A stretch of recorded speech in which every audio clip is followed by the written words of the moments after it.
people should know when they're conquered.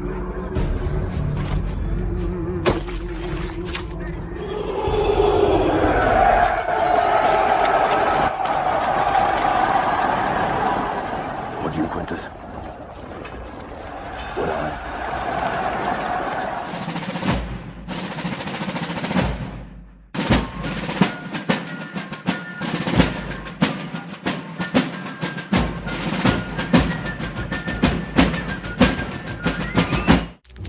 You let one ant stand up to us, then they all might stand up.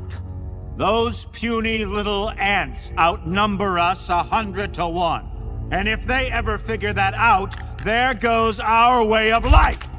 It's not about food. It's about keeping those ants in line. That's why we're going back. Does anybody else want to stay? Let's ride!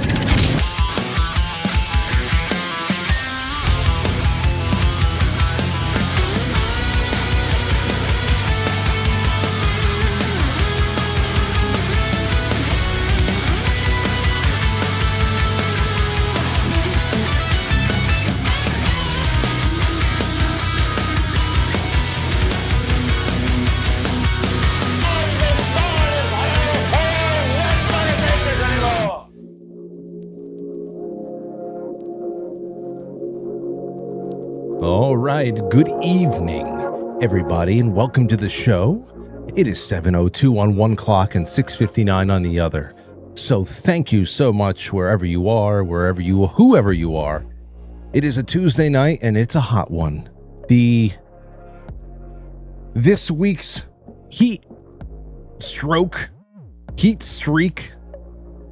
has started, but it's okay because we're here in a semi-air conditioned room. The air conditioner is really, really trying as hard as it can, and maybe one day after a Freon recharge or something like that, it'll be a little bit better, but it's much better than outside. And thank you. I can't wait to introduce our guests. I have a couple of things to say on this Tuesday, July 14th. First, number one, by all means, ladies and gentlemen, at the end of this week on Thursday, I'm going to be giving away 3 different prizes. That's for the Super Chats.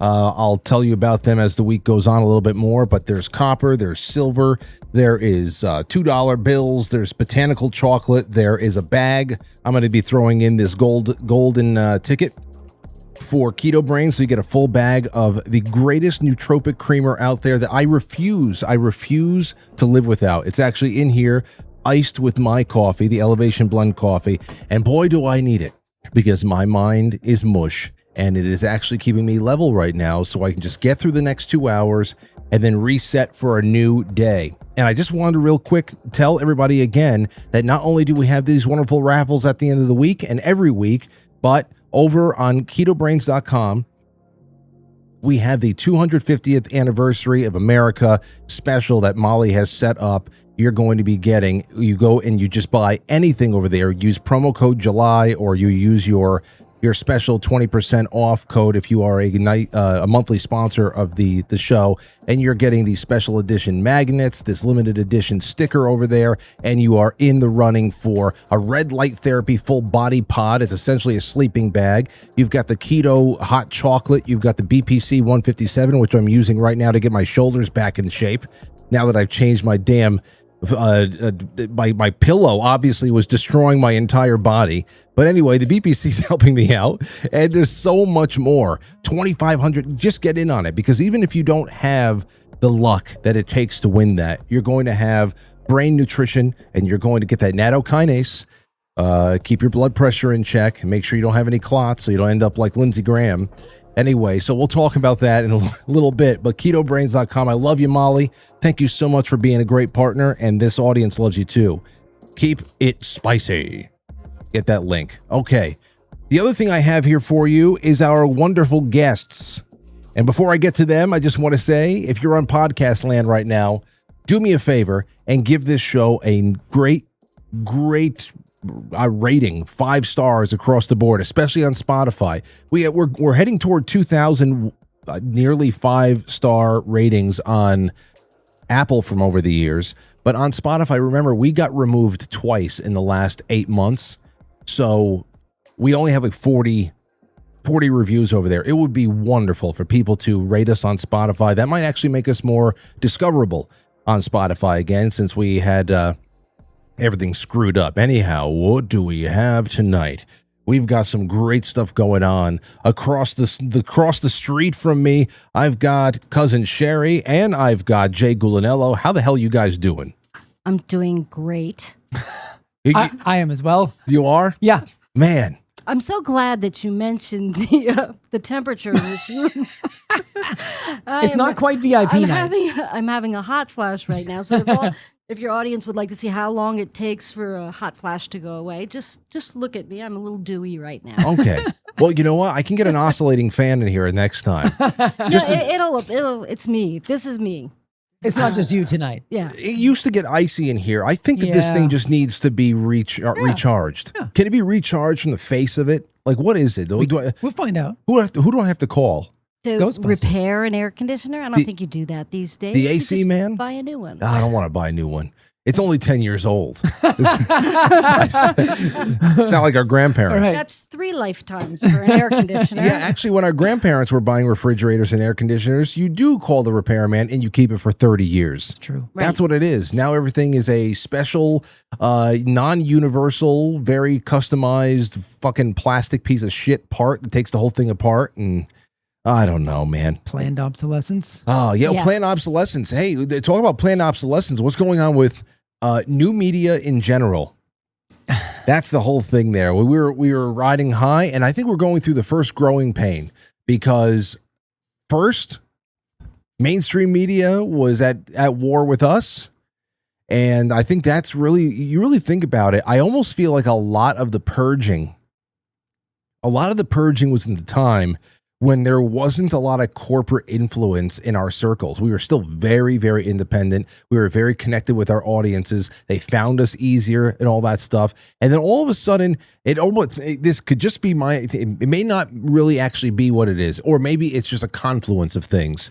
But I feel like now that everybody's starting to get back, we're coming back at a time when there is so much of the old money being flowing into new media ventures that are getting all the feature time and are really, really leading the way in so many different types of fights that are happening right now. Mm-hmm. Fights that need to be fought, no doubt. Yeah. But shit, man. I think it's just the natural course of, things. That's how things get corrupted. Yeah. I mean, last night, Benny Johnson, who was, at one point one of us, I think. I don't really know. I don't really know where he came from. But no one really does. No. Oh, okay. So maybe he was never one of us. Forget it. I've known him for a long time.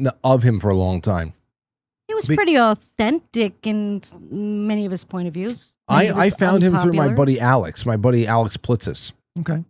He says he's friends with him and all that. So I've never consumed his show. What did he do last night? Well, there was a group of Erica last Friday. There was a group of Has he been at the courthouse? Yeah, and the ones that were in the courthouse. Jack Posobiec. I mean, that should be no surprise from the military intelligence guy. But Benny Johnson. Oh gosh, there was a few of them. Mm-hmm. And all just lying about what happened in court, where they were showing footage, and they made it very clear that the footage, that this one exhibit was just a videotape zoomed in on.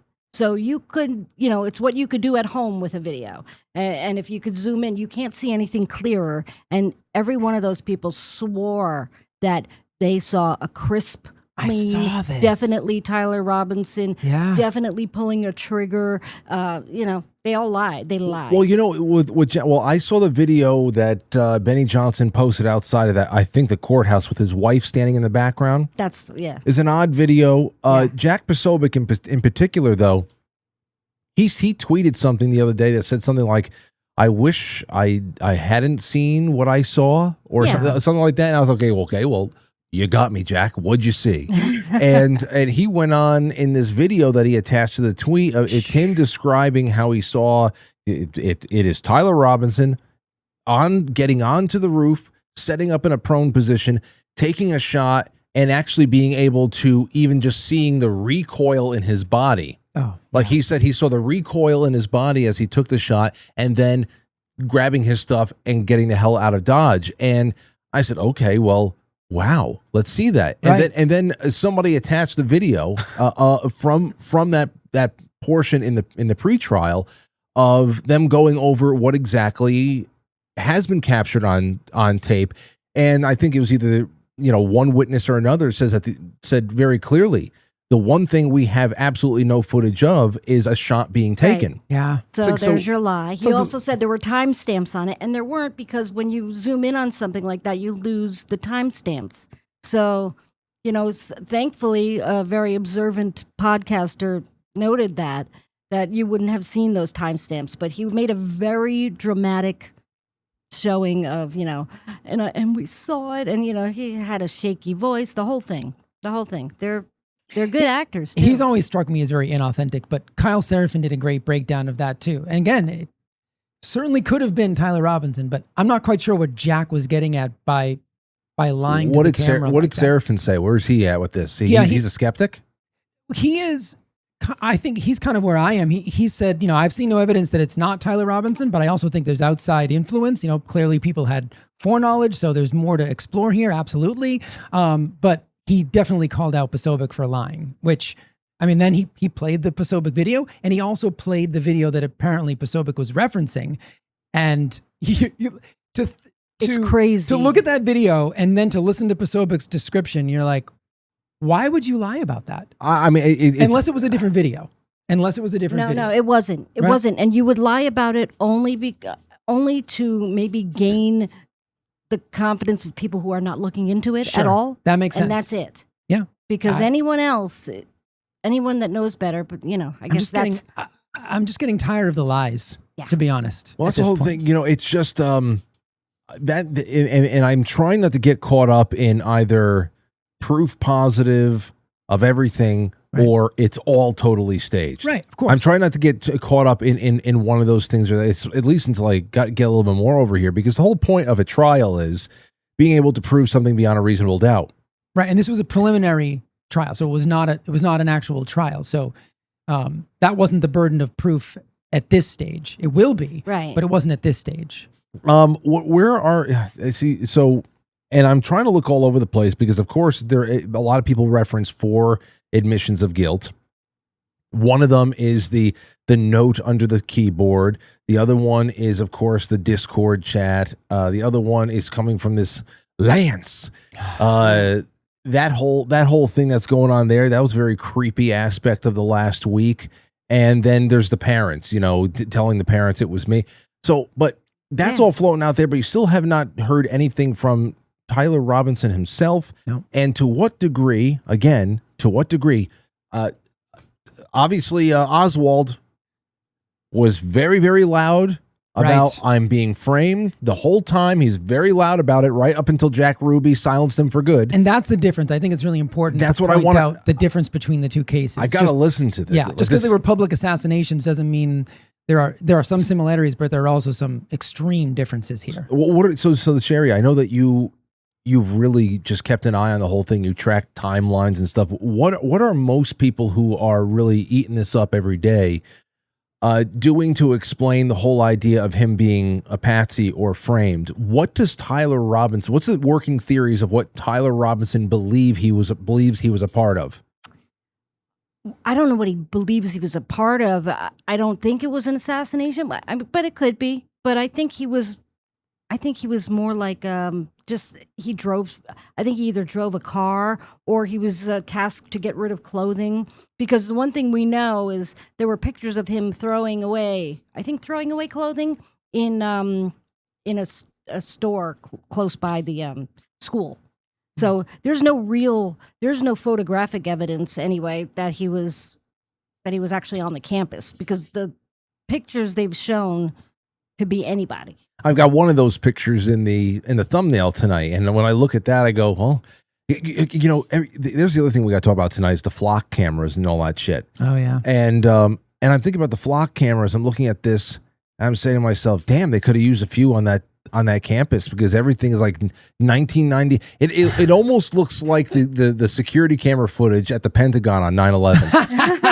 I was like, what the hell's going on? That's my favorite footage. Yeah. That's there were so many cameras. Yeah. They've got, and the fact that they have all this camera footage, even though it's not close up of him shooting the gun, they also should have this cop that was up there who apparently was up there with a mystery man, a plainclothes guy with a badge and a gun was accompanied this cop whose camera magically went off as soon as he was looking down at, where he was going to find the evidence or the gun, or not the gun, the screwdriver. But his camera went, of course it went dead. Yeah, the battery went dead. But there was another cop with him, just that he picked up along the way that he didn't know the identification of. But I'm sure they could find that. They could get record of that on the roof too, but there's nothing. And everything cuts off just at the right time, and it's the wrong resolution. It's, nothing solid at all. But that's where I am. I mean, I think that from what I have seen, I've seen a lot of people who, got to be honest here, people, they latch on to dear life to their favorite theory and they do not let it go. And when they hit a roadblock, they will find another way to leading everything back to the original hypothesis. They get very, very attached to it. So we do not have a lot of intellectual flexibility when it comes to this. No. Both sides don't. No. You do see a lot of that. So because I have seen people with their theories get taken apart by a little bit of cooler heads that were actually watching the pretrial and better understanding the language, at least, especially the analytical language and the ballistics language that was used to at least, throw some of the alternative theories right out the door. But does that get rid of any questions or any bits of information that has been presented to the public that would eliminate reasonable doubt or reasonable doubt arguments? I think that there are definitely reasonable doubt arguments that could be made. I want to know what is the implication of that? I still, what does that mean? We have a person of interest. No, actually, we have a target, and you can always find motive for something. Sure. You can find a lot of motive why you would want, why any organization or any just absolute nut job would want Charlie Kirk dead. I mean, people show up during college debates of far more personalities than Charlie Kirk over the last 10 years and insinuating that people deserve to be killed, that if given the opportunity, they'd like to kill them yourself. I mean, so we know that there's just a bunch of psychos out there, and there's a lot of people who would want it. Just from but if you go off of that, at least with the Charlie Kirk case, they just talked to Lance on this taped deposition they got, or whatever. It wasn't really a deposition, but close to it. And he said that they didn't talk politics. They didn't talk. They didn't talk LGBTQ issues, and they didn't talk politics with each other. The lovers. Yeah. Yeah. So there goes that, he was really motivated by this and had all his hate in his heart and was standing up for something that. So the real question is this kid going to survive long enough to actually be put on the stand? Yeah, absolutely. Because he can't be put on the stand. That's all I care about. I've all I cared about with this whole process, because I know after this, if it warrants a trial, because he hasn't even pled. Right. There's no, right. So there's no plea or anything like that has been entered. And that would be a September thing. It would start in September, and this would most likely be a 2027 trial. Probably. So, I mean, we got. Yeah. Well, what comes next? The trial comes next, right? Or no? No, he no, has no. to plead. The judge hasn't even decided that, from what I understand. He's deciding that on September 1st. Yeah. Yeah. It's and that'd be interesting, because all I really cared about, through all aspects of this, was I want to just watch this kid's body language, and I want to hear what he says. Yeah. Because it's one of those things where I've asked, like when we had Bob Mata on the show and stuff like that, I asked him about, being a trial lawyer, and defending somebody is guilty, dead to rights guilty. What are you doing at that point? Because you obviously don't want a murderer to to go loose, but you are there to make sure that a person's constitutional rights are upheld throughout the process. And that's what he pretty much what he says, that it was more so to make sure that from a procedural standpoint, things are going as planned, that evidence is being entered in, on the up and up, that there was nothing that was no compilations that were edited or whatever like that. And in some cases, if you can find a way to spare their lives and keep them in jail, but maybe avoid the chair or the firing squad, then maybe that's what it is. So it's not necessarily like, okay, well, I'm this kid's defense lawyer and I need to find a way to get him back out onto the street. Right. So I wanted to see what the hell's going on there. Are they just making sure that the procedures are being followed easily? Are they just trying to make sure that he doesn't get the death penalty, but he is eventually locked up? I haven't gotten much out of that. That's why I just want to listen to this kid speak. If you will. I mean, that's the thing. I don't understand the whole Utah thing with this victim's rights, because it's really giving Erica Kirk a voice in the courtroom. And what if a wife has something to do with the death of her husband? You know, they're designating. How are they designating who the grieving person is or the victim is in a case where somebody dies? The next of kin? I don't know, but she's like making a show of her lawyers saying the things that, they want the audience to hear. Really playing not just to the judge. So she's playing that game right there in the courtroom. It seems a little unfair, but I mean, I always defer to people like Robert Barnes, or people who are truly out for just to make sure, as you said, the process is clean, because it's got to be difficult to be a defense attorney, especially if you do know that your client is guilty. And then, like you said, I mean, and he caught a lot of flack for the stabbing case, the recent. Why am I blanking on the kid's name? I know what you're talking about. The boy. Yeah. Austin Metcalf? Yes. For that case. Barnes was not saying, guilt or innocence. He was just trying to make sure that, jury selection and the trial just went the way it was supposed to go. And the other kid's name, I can't remember the actual kid who was found guilty. Carmelo Anthony. There we go. Thank you. I was just struggling mightily with those names for some reason. He caught a lot of flack for that, but that's what an attorney does. That's what, especially with and he's vehemently, because he sees the overreach of the state in many cases. So he's just always trying to make sure that a defendant gets, their due. He's just Constitution through and through. So you see, beyond procedures, this is my thing. It's a lot of it, and I'm probably speaking for somebody out there, that it's very logistical for me. I thought the same thing when it was made known that Charlie Kirk was killed by a .30 caliber round. I said, no exit wound at just a little over 100 yards. There's no way.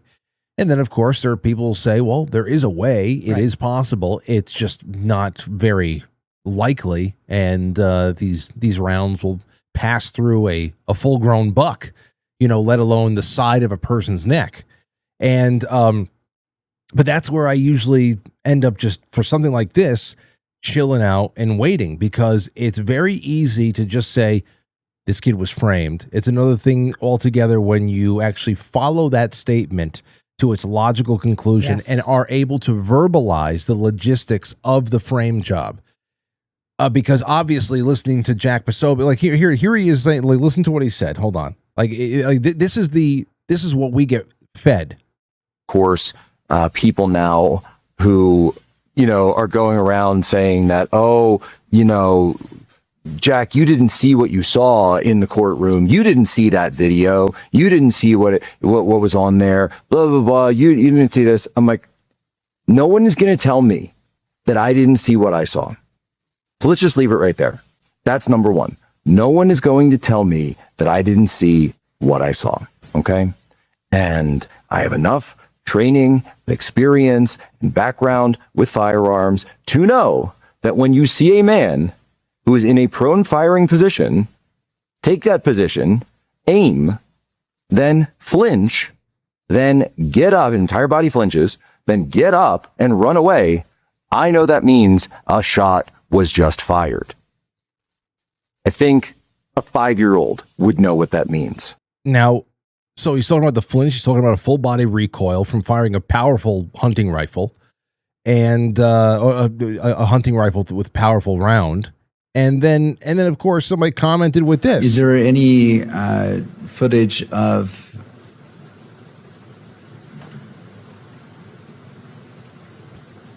the alleged shooting? There is not, Judge. Okay, I just want to clarify that. Ms. Nestor, given that additional information and anything further from defense? No, but I think I'd like to be crystal clear. You asked if there's any portion of this video that captures, and I believe you asked of the actual shooting. There's no video of that. There is video, however, and you've heard testimony related to this, where the shooter goes to the top of the low-C building, goes out to the edge of the building, low crawls, and then leaves after what we assume is the shot being fired. So what did Jack Posobiec say? People That's the only footage. People hear that, and you say, what angle are you working? And that does not help anybody's feelings. Right. Even if this guy is the guy, why the lies? That's what that's the question I'm asking. This is from someone who studied every angle under the sun of the Kennedy assassination. I know significantly less about this. And I'm like you, Frank, I'm just kind of keeping my powder dry and just noticing the inconsistencies and wondering why people are saying things that are obviously untrue. And I don't have the answer to that unless you are trying to. But they're all saying the same exact thing. Right. So, which is common when it comes to, influencers who are being fed a script. Yeah. Very common. Overwhelming evidence. They're all Right. using the same keywords. I just, I'd like to say that Jack Posobiec is a turd, just for the record. But well, we have plenty of time to really figure this out. We're going to see in the coming weeks what's going to happen. September 1st is not too far away, and but I do want, and when people call in tonight, we can revisit this in any way you want. But what I will do now is shift to something else. Now, Melissa Dykes of TruthStream Media put out a video earlier on today that had Mitch McConnell right there. It was all focused around Mitch McConnell's supposed proof of life. I heard that was from 2 years ago. I asked the same in question. a rehab. Yeah. Some people said somebody said it was from a couple of years ago. Some people said, then they took the thing. He's sitting there with his wife and like a proof of life. It was a newspaper. Yeah. Classy. And fed it to AI, and several. I think people on the internet were feeding it to a combination of ChatGPT, Claude, Gemini, Grok, and something else. And I think Grok and Gemini came back and said this is 100% AI, and all the rest of it's real. So even AI is split on the whole authenticity of the thing. But the point here is, and if I can just find it, where the hell is it? Hold on a second. Where is it? Takeaways from, no, that's not it. That's not it either. Anyway, it's in here somewhere. Do you believe in this picture is what she asked the question. It's a very interesting way that she asked the question from TruthStream Media. Said, do you believe in this picture? And because the basis of all this stuff, whether it's Charlie Kirk and that horrible situation, Mitch McConnell, Lindsey Graham, all these other things that are happening right now, and then just the general culture on the internet at large it's based on broken trust and failed relationships. We have relationships to media. We have relationships to government, to money. We have relationships to things in our lives as well as people. And that trust in things like media and government, which is usually synonymous, is absolutely fucking shattered. Absolutely. And so it's the driver of so much of this. I guess it's a good thing. I know. It's birth pains. It is. It's exactly what it is. But for now, it's bewildering. It is. And we can't take the epidural. We need to feel this. It's a natural birth, baby. It's a natural birth. I know. So yeah. Yeah. I mean, don't you think that a lot of this stems from that? I mean, I think it's funny when I hear people bemoaning the lack of trust, any of these people. It's like the systems in place created the environment that we all exist in right now. And as you said, I think it's necessary. I mean, I've never been a Republican in my life. I voted for Trump because we needed a disruptive force in what everybody feels is a completely broken system. But it didn't have to be this way, but it is this way. And so now at this point, I'm not even sure it's true anymore, but I used to say, it seemed like the Republican Party to me was the only party willing to have the internal civil war that I felt was necessary in order to birth something new.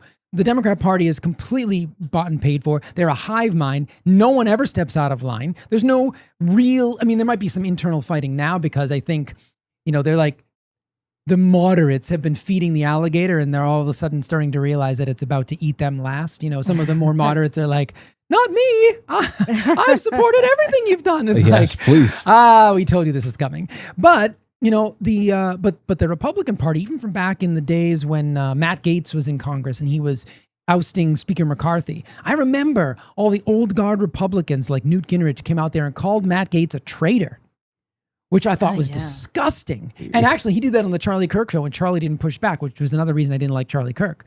Because when you become friends with these people, Charlie Kirk loved to introduce people as my friend Newt Gingrich. Well, that's part of your problem, Charlie. Right. You become friends with these people, and then you were unable to criticize them.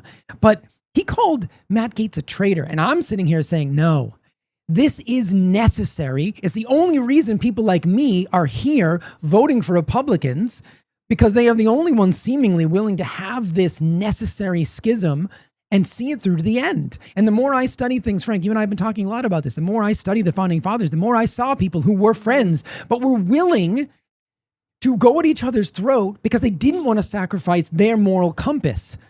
Jefferson and Adams are, perfect example of that. Friends that helped birth the revolution, but eventually became enemies because they believed in something different. And now it seems that you see all these people trying to rewrite Lindsey Graham's legacy, calling him, saying things like the world is going to miss Lindsey Graham, or even crazier, that on that network that Jack Posobiec is on, Real America's Voice, calling him a man of peace. Oh my.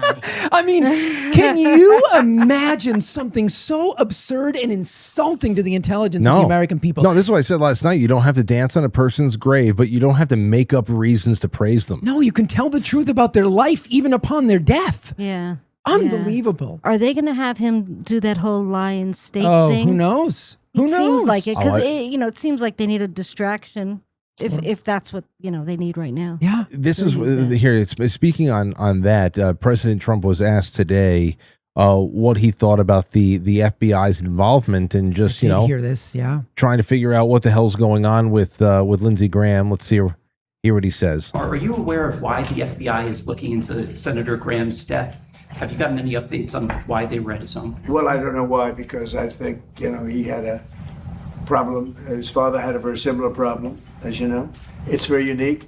At first I heard it was clogged arteries, because he did have clogged arteries. He had a problem with that. He was... Get your nattokinase on ketobrainz.com, by the way.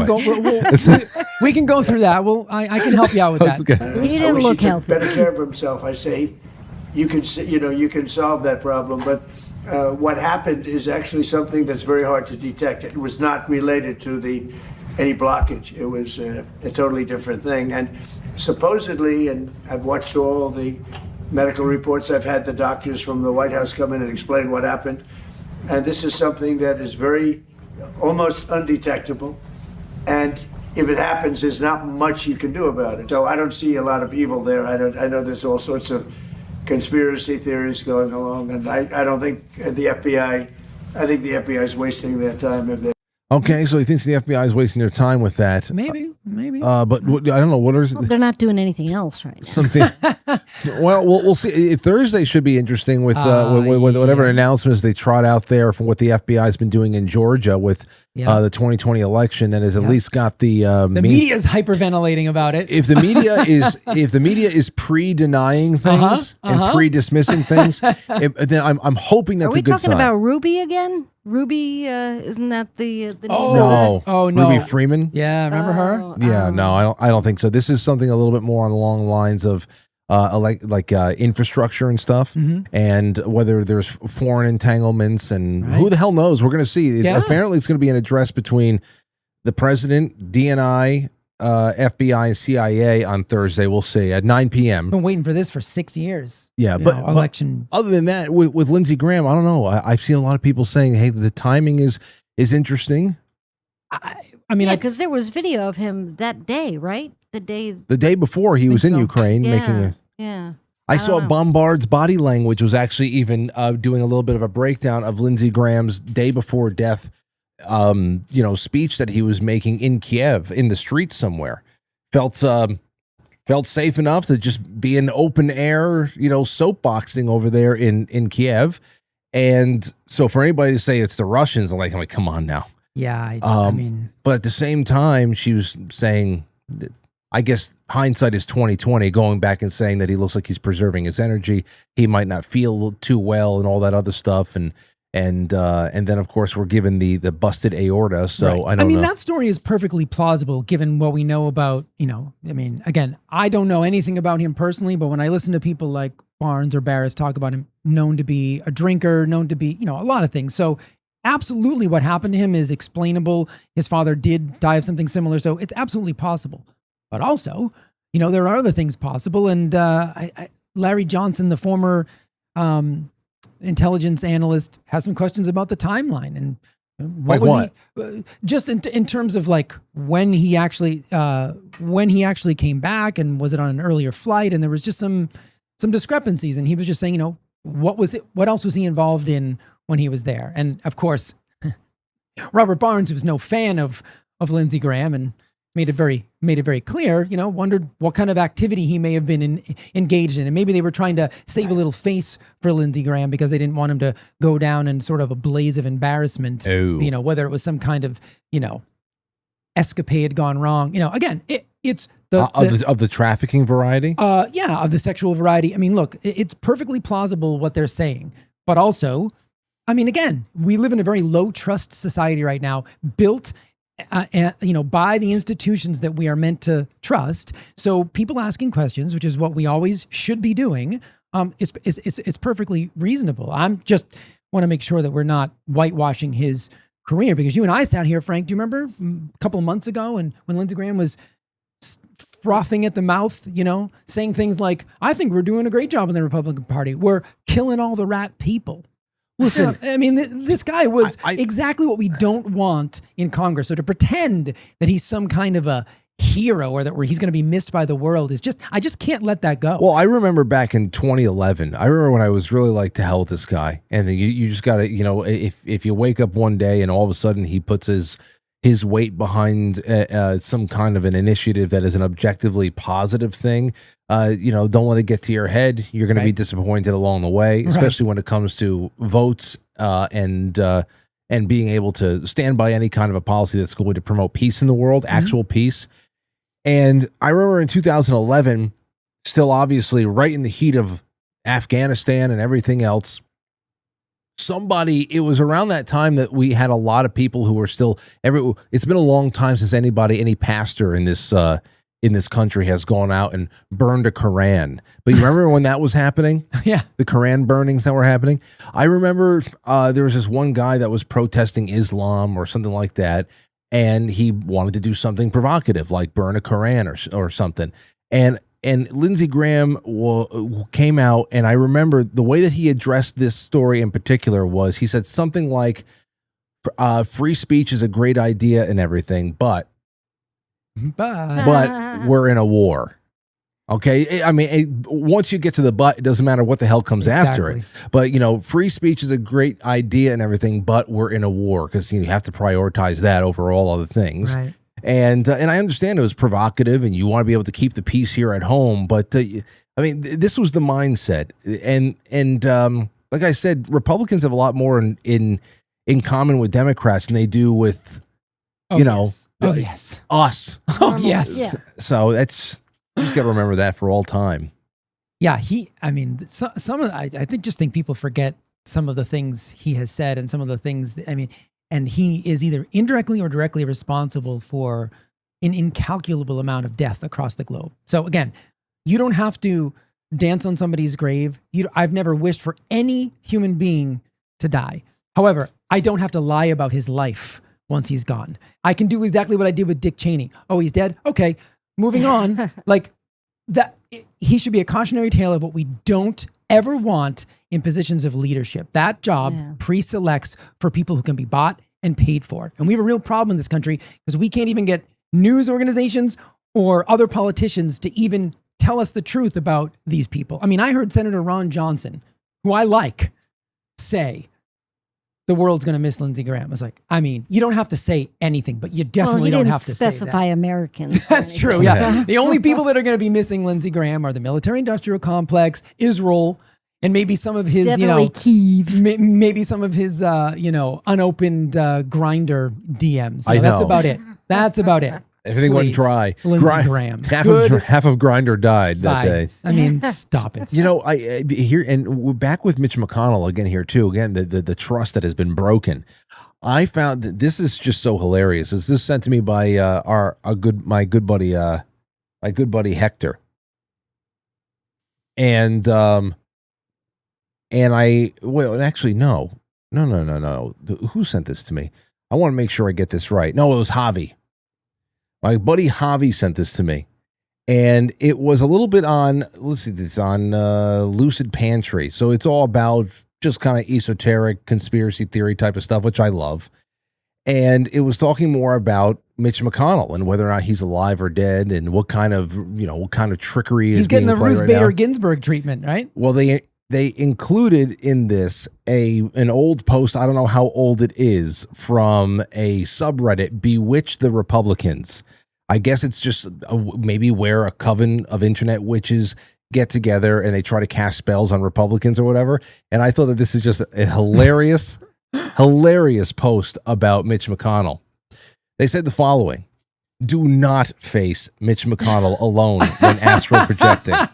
Today, while astral projecting, I summoned Mitch McConnell to try and weaken him so our hexing spells would work better. He is so fucking powerful.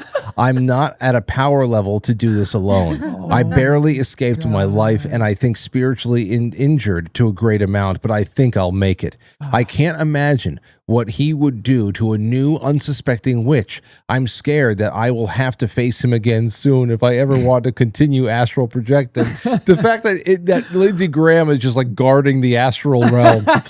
I'm sorry, Mitch McConnell. Mitch McConnell. I'm currently burning healing incense and drawing spiritual energy from my crystals to try and heal as quickly as possible. Please be safe, everyone. Mitch McConnell is much stronger than I first imagined, and we will have to do this together if we want to slay Mitch McConnell. Wow. So, yeah, I know. That's just, there he is. You got to watch out. I mean, what does it say about our society that we can't get rid of these people unless they literally drop dead? Like we can't free ourselves of the burden of the Lindsey Graham. Didn't do that. We got Lindsey Graham's sisters in there now. I know. It's just, and she got sworn in today. A nightmare. Okay. I don't understand that. Other than the fact that she's unlikely to run again, and maybe that was the only, because I heard that the other potential options were Nikki Haley. Yeah. I sign bombs Nikki Haley. Right, but at least that's a politician, right? Is Lindsey Graham's sister a politician? No, she's not. No, yeah, but that doesn't matter. I mean, you can make but if you're going to appoint somebody, it's, I don't know. You would think that would be some sort of a bar that you, as a governor of a state, would have up there. You know, what's their past experience? That might be that's something you have in the bar, but that doesn't matter. As long as she's 35 years of age, she's an American. That she can serve everywhere. She can run for president. She could be nominated by the president, and if they have the consensus in the Senate, she could be confirmed as a Supreme Court judge. Right. Even though she's only going to be there for a few months because the election is coming up anyway. So this is a very temporary. I think this is purely a gesture, but the last thing we need in this country is more nepotism. So I think Mitch McConnell, the date is August 3rd that he needs to remain alive until. Yes. What's August 3rd? They don't have to have a special election. Right. Then. So, I think, and I again vehemently disagree with most of the hosts on Real America's Voice. They think that he should stick around because I think they're afraid that someone like Thomas Massie would run for that seat. Yes. Yeah. That's my guy. And none of them like Thomas Massie because, all the conservative influencers, you know, they're all taking money from somebody, some foreign actor. See, here's the thing, and I don't know if anybody would be able to break this one down. Maybe Rich Barris could. About running for a Senate seat in Kentucky versus running for your old congressional seat in Kentucky. And obviously that was a primary. He got primaried out of it. Right. I don't see how if Thomas Massie was able to garner the support of a majority of people that live in Kentucky for a Senate seat instead of a local district for Congress. Right. I don't see how Well, it would I think they end were up cheating anyway, so maybe it would be very easy for him to. 'cause- Barris would be the guy to talk to, because if I remember correctly, and this is definitely not what I do, but I do listen to Rich's podcast because I like to learn as much as I can about these things to speak on them. But I think in the primary, one of the reasons that he lost was that independents were not allowed to vote. In that state, independents are not allowed to vote in the Republican primary. They have to declare by a certain point. So that really harmed Massie, because Massie is a darling of the independents. So they were unable to vote in that election. And then you combine that with, in my opinion, the ill-advised backing of the challenger by Trump, really just kind of, and the absurd amount of money spent against Massie. I mean, when you just think about what a debacle that was Thomas Massie really, is he really the biggest problem in Congress? Absolutely not. It's ridiculous, completely ridiculous. So that was money wasted. And now we lost, one of the few voices, and I believe he was the last remaining Congress member who's not getting money from AIPAC. So, well, here, you know what? We have a few minutes until we hit the midway point of this broadcast. So I'm going to open up the lines, 914-200-0269, because there's already so much that you can sink your teeth into here. Lindsey Graham, Mitch McConnell, Charlie Kirk, and of course the string that runs through them all is broken trust in everything. Yeah. And I mean, it would be very hard. It would take me maybe about an hour or so to be able to put together even a small little spider graph of all of the different people who are at odds with each other. Who in the media hates each other? Because it's not even just like it's crazy now. Everybody hates Tucker Carlson.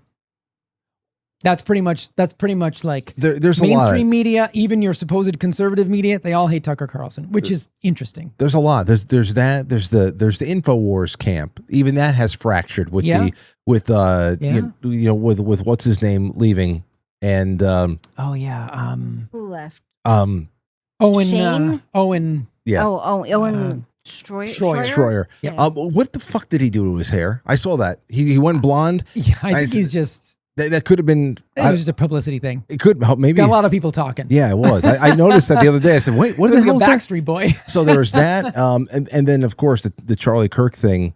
I mean, there's so many people. There's obviously the Daily Wire.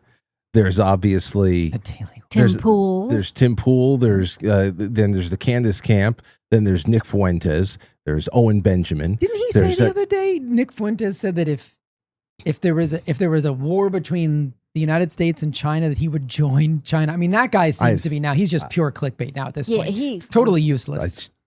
Sorry, Cam. I always he's not worth the time. I always let the kids have him. Worth the time. So all right, I understand the kids are doing their thing, and whatever. But there's so many. It's a circular firing squad. Yeah. That's what the new media is right now. Yeah. And it's all based on distrust. And I think that, and I've said this before, it was something that we were always going to have to contend with, because it got to the point where once we got out of that honeymoon phase with Donald Trump in 2018, 2019, and all of a sudden the wheels started coming off during COVID, because everything was put on hold, and we were not just feeling the buzz of a humming economy and thinking about how it's going to be a cakewalk through the 2020 election and what comes in the second term when it's no holds barred and all that other stuff. And everything kind of comes off, and you have to improvise at that point. I think ever since then, when we realized we were probably not going to see Hillary Clinton and the Podestas clapped in irons and all that other shit, then everybody in their sleuthing powers were like, what do we do here? And I think everybody just started sniffing each other out and sniffing each other out and like accusing each other of being on the tape. So much of that happened. And all it did was really just break apart former friendships and all that shit, because nobody's gotten arrested. Nobody's really been out. It's just everybody just thinks that everybody's on the take, and it's a little bit paranoid, and it's very circular in on the nature. take doesn't Some people necessarily. Some people are getting paid. Some people are just getting paid. I mean, I guess there's nothing wrong with that. I mean, if you've got a podcast and somebody offers you money, you know, and you decide to take it, I mean, who's to say? Some of this stuff, you don't have to be ideologically against. You know, I don't even know what I'm trying to say. I know. here. I think I see what you're saying. I just think we need to know about it. Yeah. I think- Transparency. Yeah, like I always say, It's- doctors should be forced to wear, like NASCAR, they should be forced to wear the patches of all the places they make their money, so that as a consumer of a doctor's, goods, Yeah. so to speak, you can be well informed. And if a podcaster is being paid by X, Y, or Z, I just want to know about it at least, because that at least informs my understanding of their opinion a little bit better. It's It when kind of turns out, though, that everyone that was in the room with that Jeffrey Epstein thing, when that first notebook, those people are all the people that are absolutely against any looking into Charlie Kirk's death. That it was, just accept the, the You mean binders, like Jack the binder Posobiec? people. all of them. Yeah, everyone there. Liz Wheeler, like even the obscure ones. There's not Interesting. one among them. I don't think. Somebody in the chat room just said, Frank, I used to think Frank was Pakistani. You? See, yes, suspicion was rising with me. You were for my- hiding Bin Yeah. Laden. Yes. I am the owner. I was the owner of Bin Laden's It compound. makes sense. It makes sense now. I can see it. Yeah. Yeah, I mean, we were talking about this a little bit. We did a little like pre-podcast where I was saying in my industry, I don't know if you guys remember this. There was this whole thing at the very beginning of this Trump administration where a whole bunch of conservative influencers. So it was when RFK was trying to remove soda from SNAP benefits, saying, and everyone was saying, RFK is trying to prevent you from being able to buy soda. Not true. He was trying to say, and I believe rightly so, that your soda habit shouldn't be subsidized by taxpayers. Go buy the soda on your own, but we're not going to subsidize that with SNAP benefits. And so a company called Influenceable. So Frank, I know you have that insider line. If anybody works for Influenceable, please call in. You don't have to use your name, as Frank always says. You can make up a name. I want to contact Influenceable because it seems like that company. So Coca-Cola will say, hire Influenceable. Influenceable will say, okay, we're going to find these influencers in whatever field we're talking about to put this message out there. And the message was, you can't rob people of their choice to drink Diet Coke. President Trump loves Diet Coke, right? And it was somehow leaked. I don't know if you guys remember, this is a pretty big story for how I covered it on the show I did with Daryl, where we broke down the campaign and they showed the individuals and what their script was. And it was like Eric Doherty and a whole bunch of these big conservative influencers. I can't remember some of the other names, but you know them all. And some of them admitted that they were paid by Influenceable. I can't remember how much the money was, but I wrote about it. And if it happens in something as inconsequential as soda, which is, just purely a, financial thing, how do you think it plays itself out in the geopolitical realm where you're talking about, power over nations? Oh, yeah. If it's playing out in soda pop, it's playing out everywhere. It's microcosmic. Right. Yeah. So to think that anything you're hearing from these people is the authentic truth. And, I just have questions about a lot of people. Let's just put it that way. And I really want their names to be out there because I see a lot of people that I formerly respected that basically turn their show into infomercials for some of these people. And it just drives me crazy. Yeah. No, I get you. I really do. What was the thing with the Russian when they were wait, I'm trying to think of the girl's name. Lisa Ling, maybe it was, that owned, I don't know, they owned a company and they were saying that Tim Pool, Benny Johnson, maybe your there was a friend bunch got of caught that. up in that. Tenant Media. Yes. Okay. Yes. So was Her name was what the fuck? What the hell's her name? Lauren something? Yes. Lauren something. What Now, about it? what they did, was that something that was wrong? Was it a company? I think it was it Russia RT? Yeah, I think there was some kind of money that flowed in. Some kind of seed money came from RT or a parent company or something. I really don't know. Right. I just remember I just remember holding Matt Christensen's hand through the whole thing. You're Yeah. going to be okay, Matt. You know, And if you're not being paid to say something like from a script, yes, Chen, thank you, yep. Lauren Chen. And if you're not being, I don't have any problem with that either, provided that your thoughts and you're representing your thoughts as your own, that they are actually your own, right? Once you're starting to manipulate people's speech, that's where that's where we have to have a conversation. I think it's a conversation worth having. You just want to know that, because we have a society that I don't know how you guys feel about this, but I think that just as human nature, we tend to pick and choose the places we go based on a gut feeling of, I trust this person. I mean, that's why the news media was so effective at lying to the public for so long. They put these, Anderson Cooper is such a trustworthy voice at CNN, right? Meanwhile, he's just a lying piece of shit. And editorial is right? supposed to be labeled as such. And so I just think as long as we understand where the words that are being spoken are coming from, and if they're actually, there's a difference being paid by somebody and being paid to say something. I think that's a very big distinction. Well, let me go to we have a community poll that's up right now on the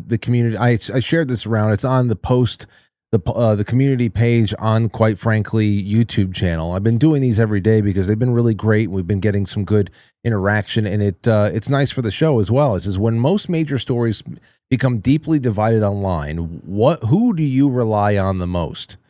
And here were the options. It was, I compare multiple independent sources. I start with primary evidence whenever possible. I trust a handful of established voices. I don't think anyone gets the full story. Obviously, the last one is the winner right now by far. 50% says, I don't think anyone gets the full story. Then I compare multiple independent sources, and then evidence is the third. Handful of established voices, including Anderson Cooper, I have to imagine, is 9%. So, not shocking to me, but there it is at the end. I don't think anyone really gets the full story, and that could be applied to everything. We always, even when you brought up Russia before, if we go back to Russia, the actual dossier, the dossier hoax and all that other shit, Fusion GPS, things that people should be in Fort Leavenworth for multiple lifetimes. There should be people in prison for multiple life. It should be like North Korean multi-generational sentences. That's what we should be putting onto political dynasty families right now. And But during that time, it was one of those things. Like I remember, like with what was his name? Oh man, all the characters are going to come back to me. But when they had all, whether it was Joseph Mifsud or all these other people who are going around, and they're just, who's the other one? George Stephanopoulos? Yes. No, Snuffleupagus? Yeah. He was all over the place. He was like everything there. And obviously it was just like an information mule. Mm-hmm. He just had some stupid information shoved up his ass, and then he was sent to a couple of meetings to create some kind of a lead there that would be worthy for the FBI to report on and leak it out to the media and create all this nonsense here. I remember it came down to him. And we were saying, well, if George, what the fuck is his name? Hold on, everybody in the chat room. Stephanopoulos? No, people in the chat room are going to know. Chat room, come on. Papadopoulos. Yeah. Oh, like on Webster. George Papadopoulos. George Papadopoulos. You remember we saying that name? Yeah. And who's the other one? From the tower, the Trump Tower meeting in 2016. Shit. What the hell is her name? Oh, you're talking about the Russian woman? Yeah, the Russian woman in there that she was trying to, she just her presence in the building was just supposed to be a poison pill for the whole thing. Anyway, it was crazy to see these people and saying, well, listen, is George Papadopoulos a plant or is he a patsy? Was he put inside the Trump administration or the Trump team at that point to be a plant and actually, whatever, or was along the way, did people see him as a useful dupe that they could just send to a couple of really bad, poorly timed meetings that had bad optics that could be used by predatory intelligence operations back at home to create paralyzing problems for an incoming administration that they couldn't stop electorally? Mm-hmm. It doesn't matter. So whether he's a patsy or whether he's a plant, it's just proof positive this thing ain't fucking legitimate. Yeah. You know, and it just comes back down to that. Exactly. Like, the whole point there is, you know, whoever gets the full story, some people just completely choke on what is coming out of the fire hose instead of just realizing that, all right, we have to concentrate on what would be, without needing to know where every last piece fits into the puzzle. We have to think a little bit more proactively now. We're being fucked with. All right. And to fight with each other and to disown each other because not everybody's going along with your favorite version of a specific theory is not helping anything. That is the art of distraction, right? And the same thing happened in the Kennedy assassination. And when I first got into this, I got into it for the same reason that everybody does, because they want to solve the crime in Dealey Plaza. And I went to Dealey Plaza, and it's a fascinating place. And my mind was wondering about the logistics instead of going to the most important piece, right? Which was in the movie JFK, right? The character that speaks to Jim Garrison says, you know, that's all window dressing. It's the why that really matters. And I don't think Americans have ever really asked that question because they're having more fun, and it is more interesting to talk about the grassy knoll, the second shooters. We're sleuthing, yeah. And I think that just plays on our inherent, you know, biases. But the why is the most important thing. Like you said, stopping a presidency that could be extremely disruptive to the status quo, which was what we all wanted and what we all voted for 3 times. Yep. Well, the why is probably the same in JFK and Charlie Kirk. It could certainly be. Yeah. and I think we were saying this before, you know, I think Trump is surrounded by snakes all over the place. I mean, the best opportunity to derail something is to get on the inside, you know, to be able to influence small little decisions here and there, maybe make, you know, force him into a perceived corner, have him make a decision that is extremely unpopular. And whether you believe in, actually, you're going to have the, tomorrow, aren't you having the people from the Promethean Action? Not tomorrow, but I'm working that out. Okay, yeah. I don't think I'm able to get Barbara Boyd or Susan Kokinda, but I think a guy named Michael. Okay. He's one of the 3 personalities. Oh yes, I've seen him on the Q&As. You know, curious. It'll be a great conversation. Just curious. Oh, Natalia Veselnitskaya. Natalia Veselnitskaya. It took me 3 months to learn how to say her name. Yeah, and then you forgot it. Veselnitskaya. But I mean, I think that's the other thing. It's like, could Trump? Could this be a greater plan? Absolutely. But could it cost the midterms? Yeah, absolutely, and probably. And so you just have to wonder how all this stuff is, you know, is being played out. And I just think he's being surrounded by all kinds of people. And again, if you just can't get accounting of where the money is coming from, where the vested interests are, it's just almost impossible to disentangle this, which is why I think keeping your powder dry and just stepping back from certain situations and not having to react instantaneously to everything is a valuable skill. And it takes time though, because we live in a world where reacting instantaneously it gets you boosted in the algorithm. It gets you somewhere. Let's take a call from John from Connecticut. What's up, Willie? Go ahead. Go ahead, quick. Wait a minute. Let me shut this down. I've been calling for an hour. I know. All right, Frank, you got 10 calls for everything you've been saying because I almost lost my nerve. Well, I didn't lose my nerve, but you're starting talking about 100 different things. But okay. The first one was Charlie Kirk, where you started talking about, right? Right? Yeah. Okay. So can you hear me okay? Yes. Go. Guy that's fucking up on Go ahead, Willie. All right. Hey, King, how you doing? Happy 4th of July. I missed you. All right. No, that was just a call out from my buddy. Anyways, the guy, how do you say it? Confessed 5 times on a murder, okay? A core lock 30-06. Yes, it does tumble and expend all its energy right away. And if it hits a bone, yeah, it stops and goes down the spine. It might end up in his balls. Who the fuck knows, right? We don't know fucking nothing because you're only getting little bits and pieces. And you're trying to think everything, and these people are doing all this bullshit all over the place. You don't know nothing. This was a preliminary hearing. This isn't even a trial yet. True. Okay? True. They got to talk back and forth, lawyers, this and that, and then maybe try and work out a plea agreement so he don't get killed. There's never been more evidence for a death thing like this. All right, so fuck that. What was the next thing? Mitch McConnell? Mitch McConnell, right? Yeah. McConnell, right? Mitch McConnell, okay. He's got a case of rigotortis. All right. And then what was the next thing, man? You started going to me. You put Lindsey the Graham. phone Lindsey number- Graham. Graham, Lindsey go. Graham, Phone go. was my one thing. Graham. Lindsey Graham. Lindsey Graham, right? Oh, yeah, he's pretty good, right? And, yeah, his heart's fucked up. He's been doing coke, whatever, this and that, war martyr, flying, this and that, right? When you fly, right, you get this shit called, like, vein thrombosis and all this crap. His dad died young with the crap, right? Mm-hmm. And he lasted long, 71. For his dad died at, like, 52 or some shit, right? And he's all right guy for being a fag. You know, I'm not calling anybody out or whatever, but... You know, he didn't have like $250 million in the bank like Nancy Pelosi, right? And he hated Trump, but then he come on board and he's, you know, whatever. How they do it down there, I don't know. I think he, whatever. Yeah. You know, and it's really sad that all happened, right? And the him having his sister, you know, fill out his term or whatever is not unprecedented or nothing, and it's all good. And guess what's happening on Thursday?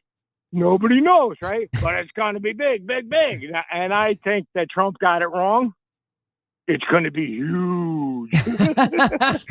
Right. So, all right. All right, Willie. Stop with the bullshit about Charlie, with the thing, with the guy, with the film, and the thing, and the bullet, and the guy's shoulder moves back. But yeah, it's grainy video, right? Or whatever. But we got zoom in shit. They got shit from planes. Years ago, you were talking about SR-71. Well, where's the SR-71 footage from Utah? DC, right? Even though I was mistaken, and I want to try and correct my mistake, because I was on the Frankly interwebs, and I said they stopped flying in the 80s, right?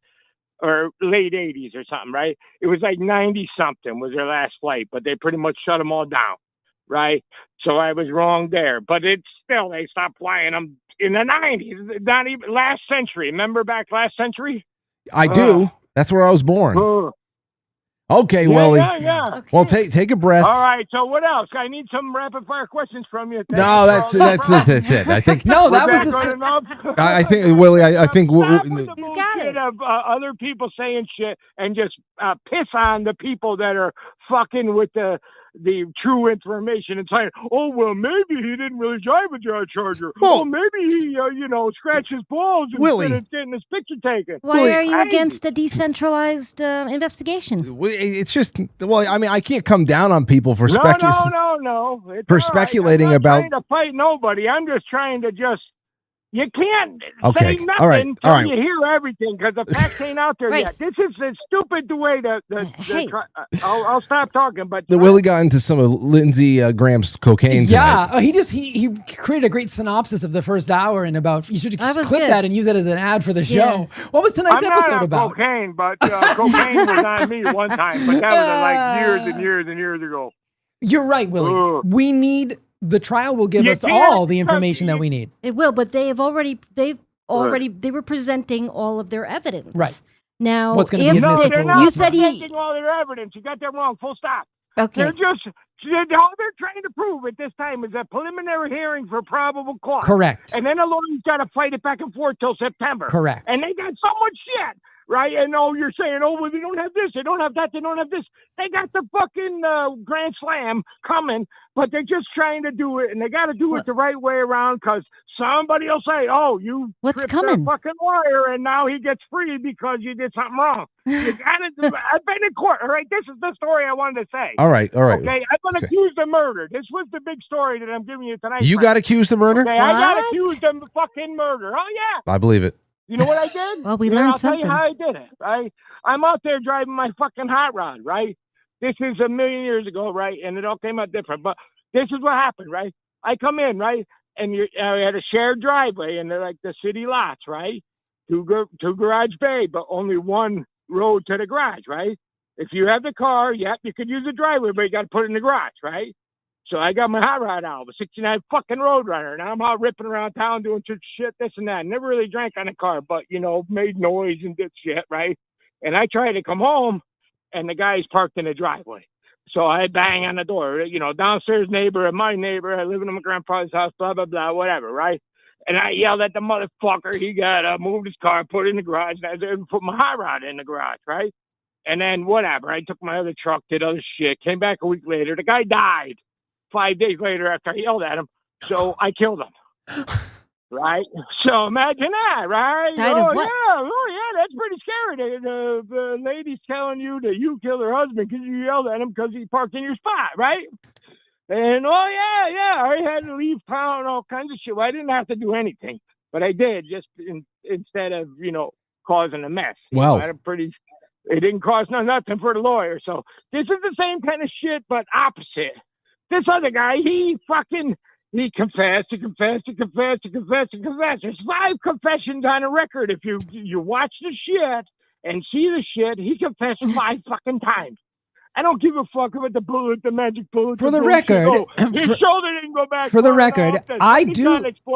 For the record, Willie, But, yeah. I do think it was Tyler Robinson, but I also think there was some foreknowledge in other places there's no question. There's more people involved. Yeah, and more that's- people knew. 'Cause that's people were what I cheering. wanna get I'm to. not saying he was a lone gun. I'm Right. saying he's a lone gunman, but I ain't saying there are other people that didn't fucking Right. push him over the edge or Yeah. whatever. I'm not. Yeah. I'm not on that part. Yeah. But he's a shooter, right? And I don't think who the fuck knows who did it, right?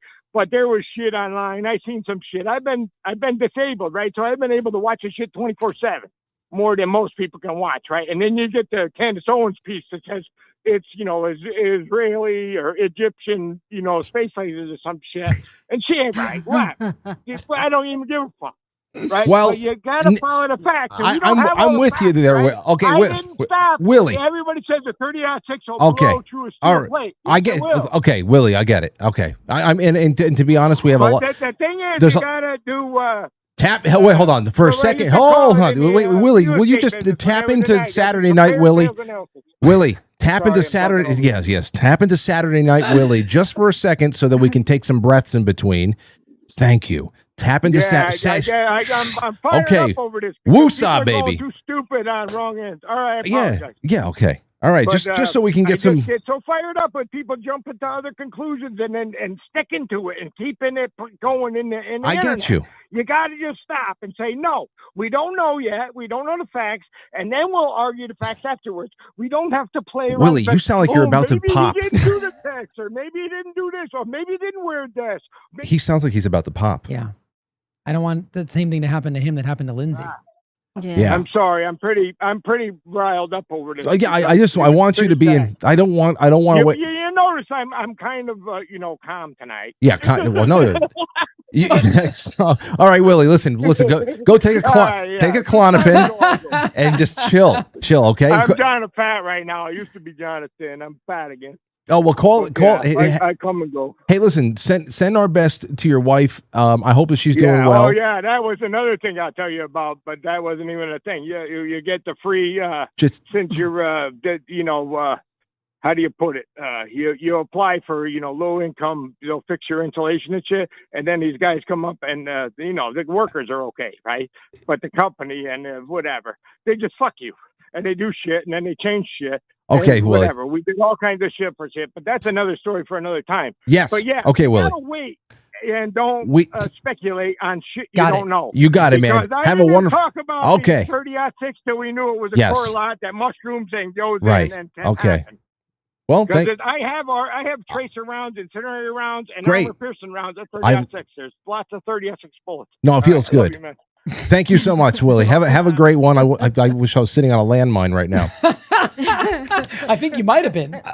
You know what? He was riled up tonight. I love Willie. Yeah. And I agree with a lot of what he's saying. Absolutely. To the point where I was saying that people are so married, they get so married so quickly to their pre-drawn conclusion that everything needs to fit that, and there's no more it's just nothing but intellectual rigidity. Yeah. And in no way, shape, or form do I think that this is really all it comes down to is a transvestite loving left-wing nut is just wanted to be able to make the world a better place. Right. And without any kind of support, or at least a way for, I mean, think about Butler, Pennsylvania. Yeah. That wasn't, I look at this the same exact way. Obviously there's the JFK, we've made JFK comparisons. Yeah. But and that's another thing that makes me very skeptical about why the fuck have we not been revisiting Butler? Yeah. The well, slope Trump to roof shut it theory. down, so. I know. I mean, that's and that's supposedly your life that hung in the balance there, and obvious, and the Red Sea had to part for that kid or whoever was up there. So we could go to one of the reasons that, and people may or may not know this, but the Warren Commission, the reason that Johnson wanted the Warren Commission, created so quickly and sort of wanted J. Edgar Hoover is on record as saying this. They wanted this to be Oswald. And so they sort of, one could say, oh, well, it was Oswald, but we just didn't really have all the evidence, but we just kind of like put it all together because they wanted to avoid an international incident with Cuba or Russia, right? So there is a school of thought that says that. So, I mean, you could say the same thing potentially about Butler. Oh, okay, well, this kid was involved in much more. He was just, a tool of a foreign actor, and Trump knows this and he shut it down because he didn't want to create an international incident. I don't believe that for a second, but I mean, you can draw some similarities there. But again, we are now entering into this phase where we are just a very low trust society. And so it is the prudent thing to do to ask questions. Last time I was on, we talked about the Boston Massacre trial, right? Like, it's not always popular to ask questions when I lost two good friends over my thoughts on the Boston Massacre situation. Yeah. It was 250 years ago. I know, but not from that conversation. Oh, okay. It was back when it was happening. What, 2013, 14, 15. And did you have a controversial opinion on it? Well, it wasn't even so much about the Zarnev brothers themselves and the whole. It was more so. Oh, the Boston Marathon. Oh, Boston. Wait, what were you talking about? I was talking about the Boston. Boston Massacre. Yeah. Oh, John Adams. Yeah. Just being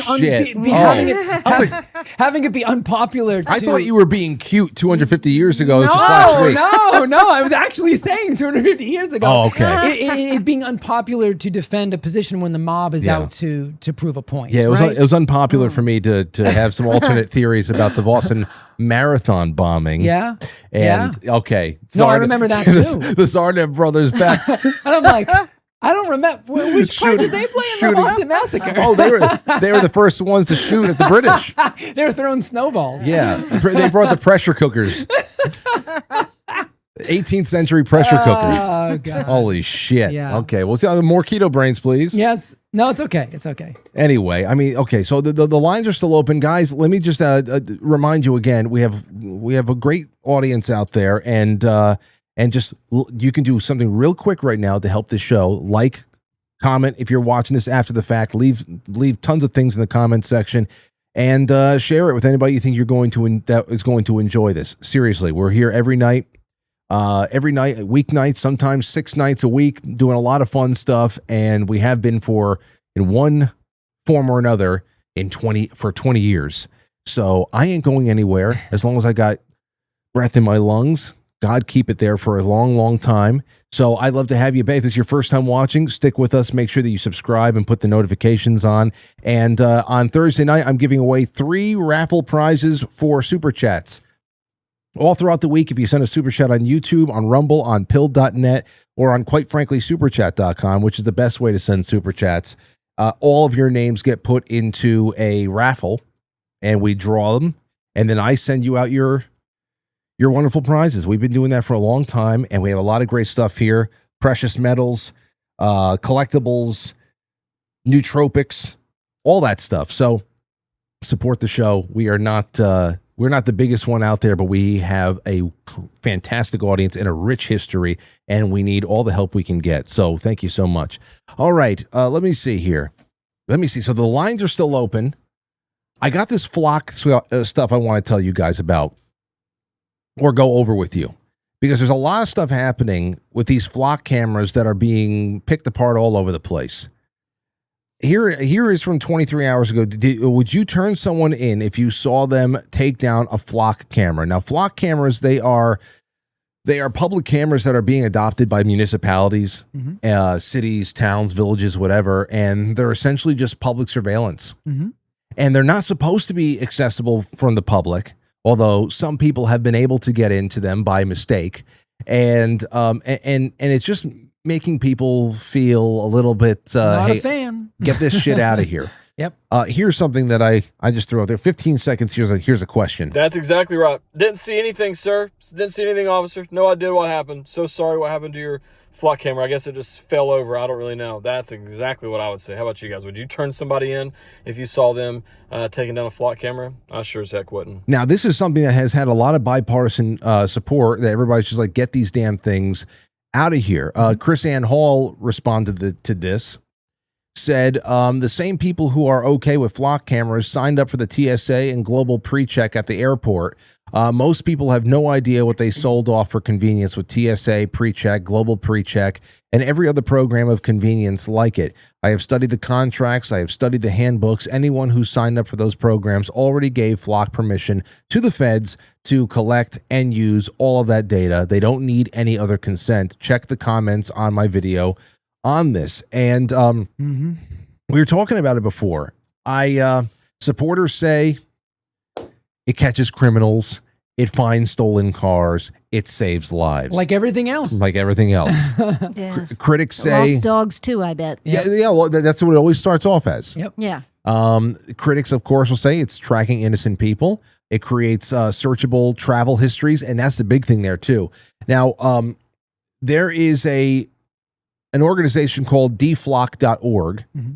And they created this incredible, this is maps.dflock.org. Oh, yeah. So I heard Kyle Seraphin talking about this, and he was saying, yeah, you can use it to solve crimes, and then some of your buddies are using it to track their ex-girlfriends. Yes.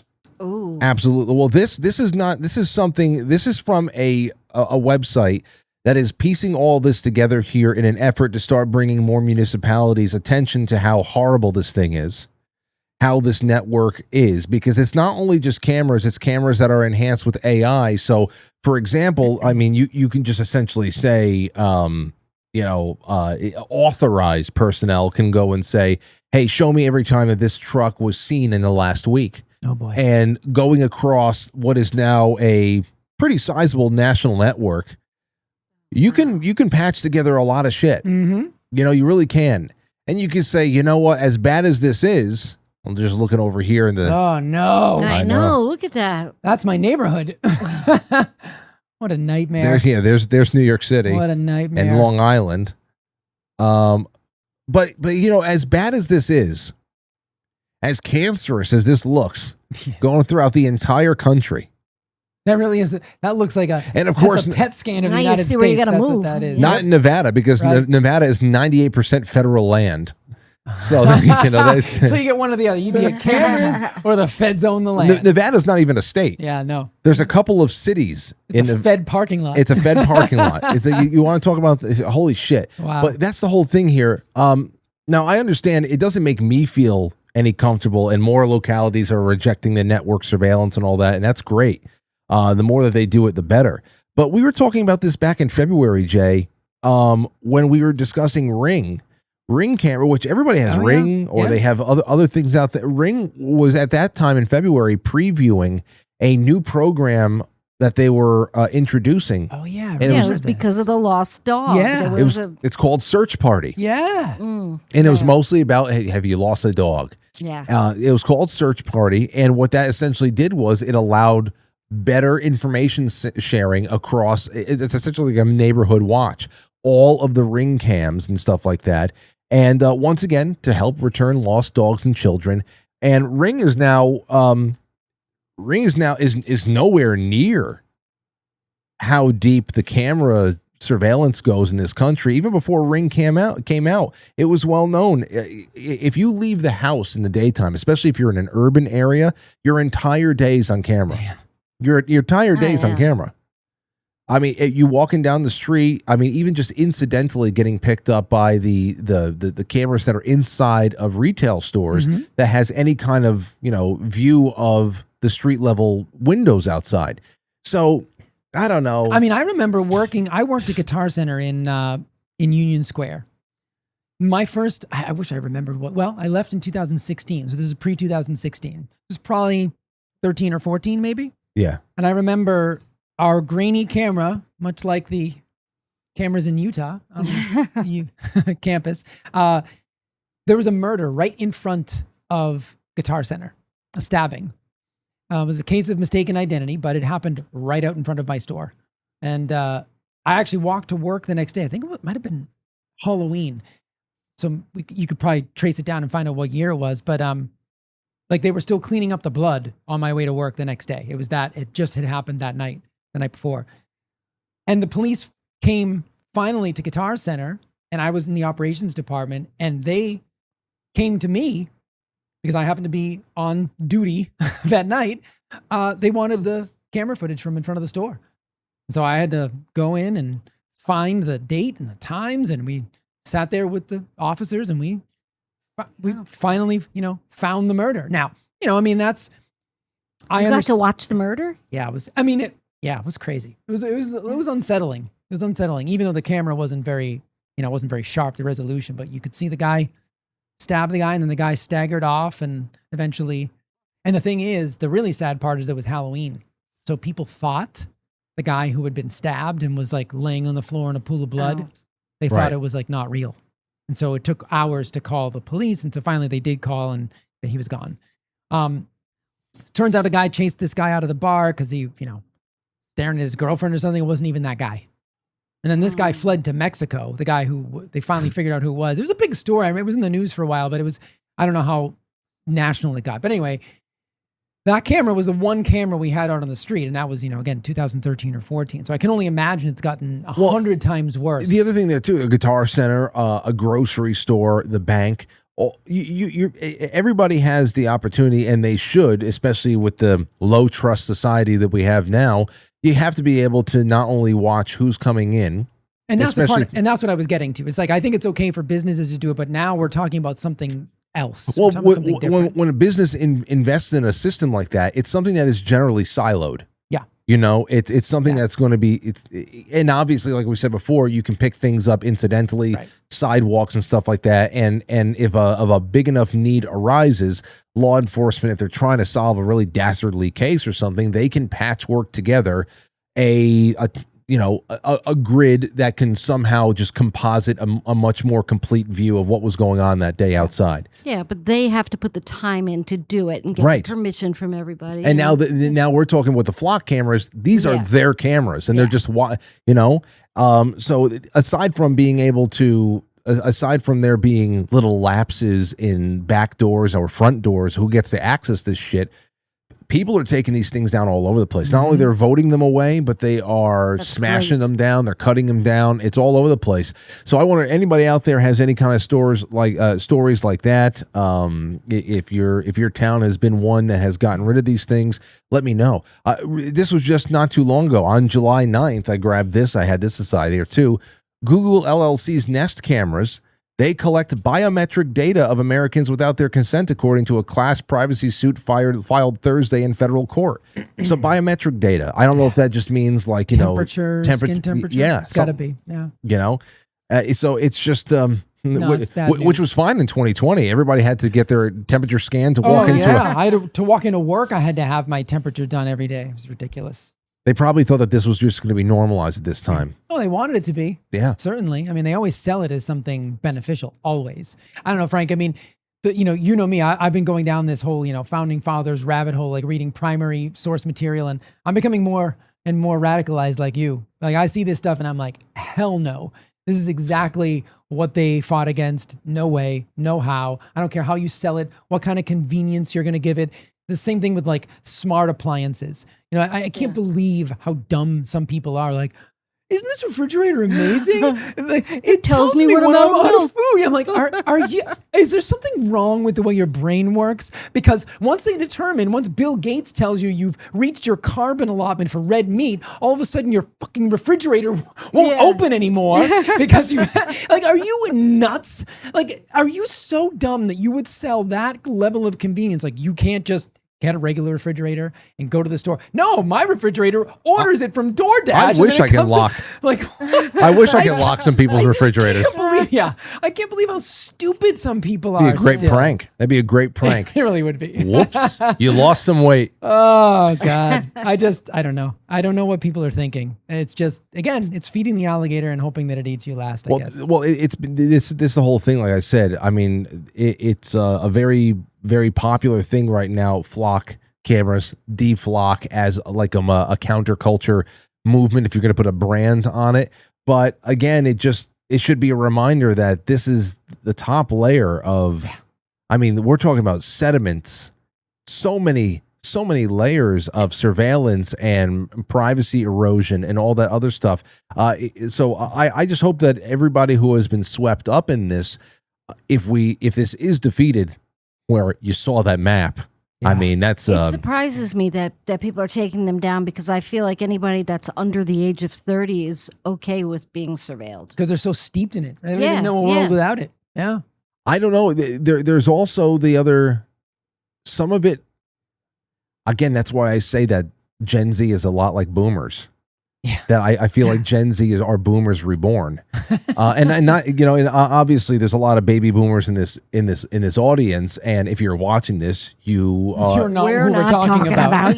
You have seen you have probably become aware of how the national security state and all of these overtures that are made in the through the guise of creating a secure society is not necessarily working out for us. But generationally, as far as, again, trust in institutions go, you wonder why I really would like to see how it polls with people who are 30 and below about, you know, DeFLOCK or other things that perhaps we got to get rich on that. That's an interesting conversation piece, because it does tell you about what direction society is likely to move. It would be, because at this point it would just be a matter of how much have people have been conditioned out of the womb, right? Into you know, because if you're born post 9/11, all you know is suffocating national security. Right. All you know is belts and shoes off at the airport. And whereas prior to 9/11, it's not like the national security state in its modern form was born in, you know, just after World War II. Right. But it was a little bit more subtle. It had it wore, you know, it draped itself in the American flag a little bit better. Mm-hmm. It is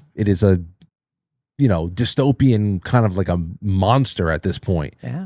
But still, it's something that if you were born post 2001, that's the only world you know, and it comes along with all the reasons why it can't go anywhere and why it was the dark ages prior to. Yeah. And then I don't know. But that's the thing; it never retreats. I mean, and that's the perfect example. So if you're okay with the DeFLOCK cameras, what's the next step? It's never going to retreat unless you demand that it retreats. I mean, there's no other way around that. It's a simple principle, because it's borne itself out throughout history. It never goes away unless, I mean, they finally took away shoes, right? Wasn't it when during this administration, we now can walk through an airport without taking our shoes off? How long did that take? It was 9/11, right? You usually don't get anything back. 25 years. It's 25 years this year. Right. I mean, it's insane. It's a quarter of a century ago. Have you gotten any tickets? Have you gotten tickets mailed to you? Oh, yes. Oh, yes. Leaving here one night at 11. I told you the story. City. I got one in my own neighborhood in a school zone, because a school zone is like always a school whatever, zone. 25 miles an hour. And it was 11:30 at night. I was coming home from the show, and one of those cameras, bing. And I was like, and I saw and they the just flash, send it to your house. And I was like, you son of a bitch. There was no one around. That happened in Greenwich recently. Unbelievable. There was a big... Well, Connecticut just started doing it. Yeah, it was a big dispute in Greenwich recently. They put them in school zones, and they said that we're trying to crack down on people who are speeding, and we want to save lives. I was going 36 because it was 11 miles an hour over the speed limit. I was going, you know how slow 36 miles an hour is? Very slow. Unbelievable. And you can't get anywhere. Right. And I still had to pay a ticket. In New York City, I mean, it's hard to tell where a school is. Yeah, exactly. And they're all over the place. And it's 11:30 at night. He lives across the street from a school. The first time I saw his place after we went to see Anthony play at the Cutting Room, night. I took him home to Queens, and he's like, "Yeah, that's a school across the street." I'm like, "What?" It used to be a donut factory. It looked like a warehouse. Yeah, that's what it was. Like nondescript. Yeah. That's used to that used to actually that's used to be how you knew that the dance club you were going to was really good. If it was just like a nondescript building, you just show up at a certain time, you knew it was crazy. Yeah. But that's. But you've been in my neighborhood. It's like, and at 11:30. You dropped me off at, maybe it was like in the 10 o'clock hour, and it was pretty quiet. Remember I said to you, it's really quiet around here.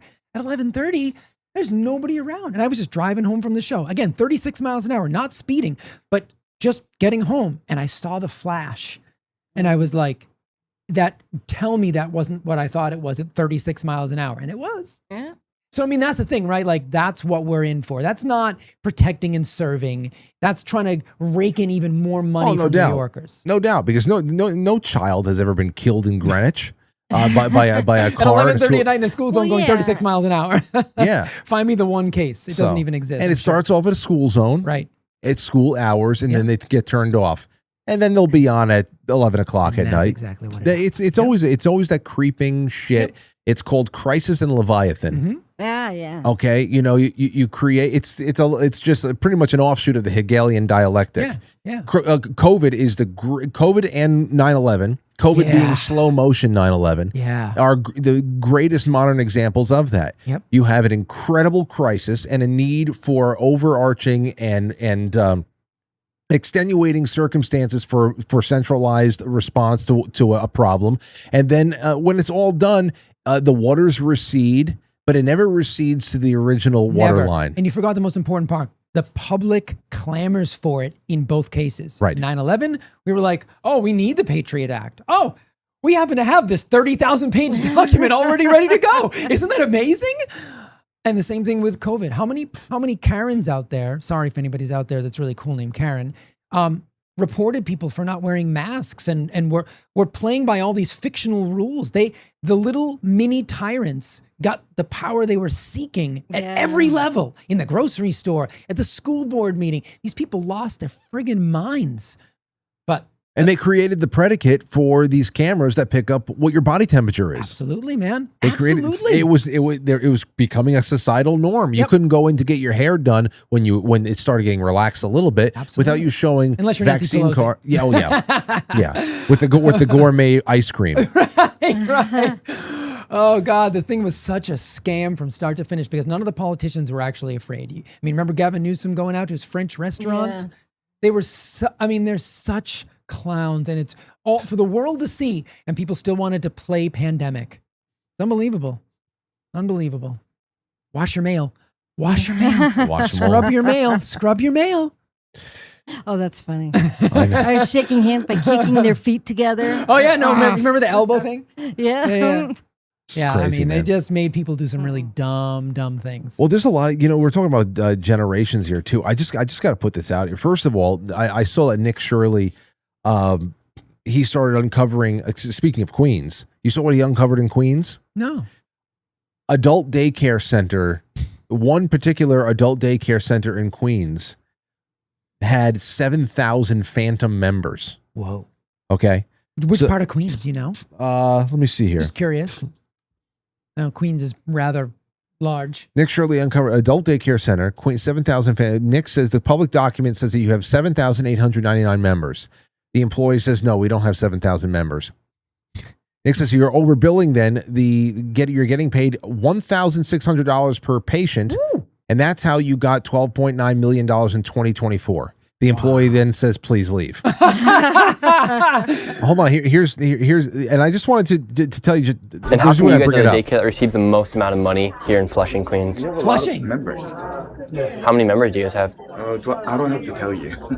Because here it says you guys have 7,899. So where did you get this information? Oh, it's actually from the public databases of CMS and HHS. Do I have to tell you the number? But this place doesn't look like it can hold 7,000 people. Can I have an ID or something? You're asking me some about. Well, this is public information because it's public tax dollars that you guys are receiving. I don't have to tell you, right? Yeah, but do you guys have 7,000 members, for instance? No, we don't have 7,000 members. Okay, well, that's what it says. You have 7,899 in 2024, and then so that's not true. 7,000. Yeah. So you guys are you guys overbilling then? Because you guys are getting paid per patient $1,600, and that's how you guys got $12.9 million in 2024. I don't know how they calculate, but I don't remember. I don't remember all the numbers. But did you have 7,000? I think you'd remember if you had. No, I don't. We don't have 7,000 members. Yeah, that's this guy doesn't even seem like he actually knows what's going on. No, like something's being manipulated from above him. Oh, yeah, absolutely. Yeah. Now, here's another thing here too. You want to talk about a generational reason why things don't get get better, and why it's going to be a really tough sell to get a more of a full-throated fight against things like DeFLOCK cameras. Rents in New York City just hit an all-time high. Median market rate in June, Manhattan, $5,295 a month. God. That's up over 8%. Brooklyn, $4,350. That's up over 8%. NYC's housing affordability crisis is at DEFCON 1. We need to push harder for everyone on the front to address the housing shortage. Now, this is all supposed to be happening. You can't sell this to anybody who voted for Mamdani or anybody who's going to keep pushing this nonsense down the road. But again, I just gotta say, there's $12.9 million to one adult center. Things are going to continue getting worse as, you know, the only way you're able to balance a budget is if you call mommy in Albany to send you $8 billion at pop. and then here, the other thing is that it's worse in ways that it's not even being reported. I have good insight into this. A friend of our family, she actually owns a house in Queens. She rents a house in Queens. She's owned it, and how horrifying the property situation, how it is to be in New York City right now, where all the anti-landlord bullshit that's being spewed out there right now, the city's policies on so-called renters' rights and squatting, it actually leaves the renter with the landlord with no other choice but to be handcuffed and less attentive. You can't actually make any real effort into making things better or anything like that, because you're just. We have a friend who's owed at this point, what my mother was telling me, $26,000 in rent from the person who's there and will not leave because there's no way to get them out of there. Wow.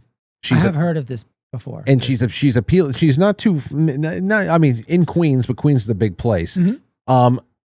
Appealing to the city for help because there's a person living here and owes so much and they're not leaving. And as a mediator, the city goes and they have offered to actually pay the $26,000 on behalf of the deadbeat as long as our friend allows them to stay there another year and a half. So, I mean, like, as far as advocacy goes, and as far as where people's minds are and what they believe is entitled to them. And I mean, it's not even just that, like the $26,000. That's just, I mean, and the worst part is that what we were told is that what my mother was told and to pass it down to us is that the person who refuses to leave and doesn't have any money to give her is actually subletting her place to somebody else and pocketing that money. No way. Wow. Yeah, and in the city and the best the city of New York can do as a mediator comes in because they hate private property ownership so much. Of course.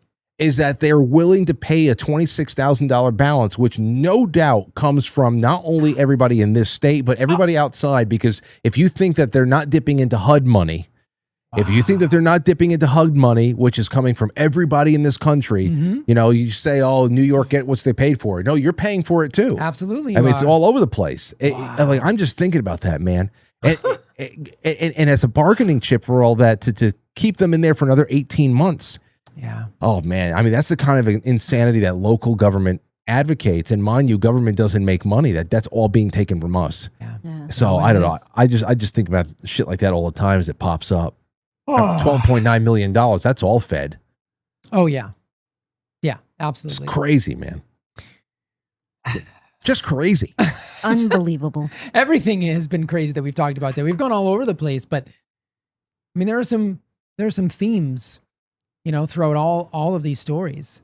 The bigger the government, the worse it functions. I mean, that's, you know, yeah. And also nothing changes. I'd like to say that because I brought a book with me called the American Bible. And I love to go to my book sale every year in Newtown, Connecticut.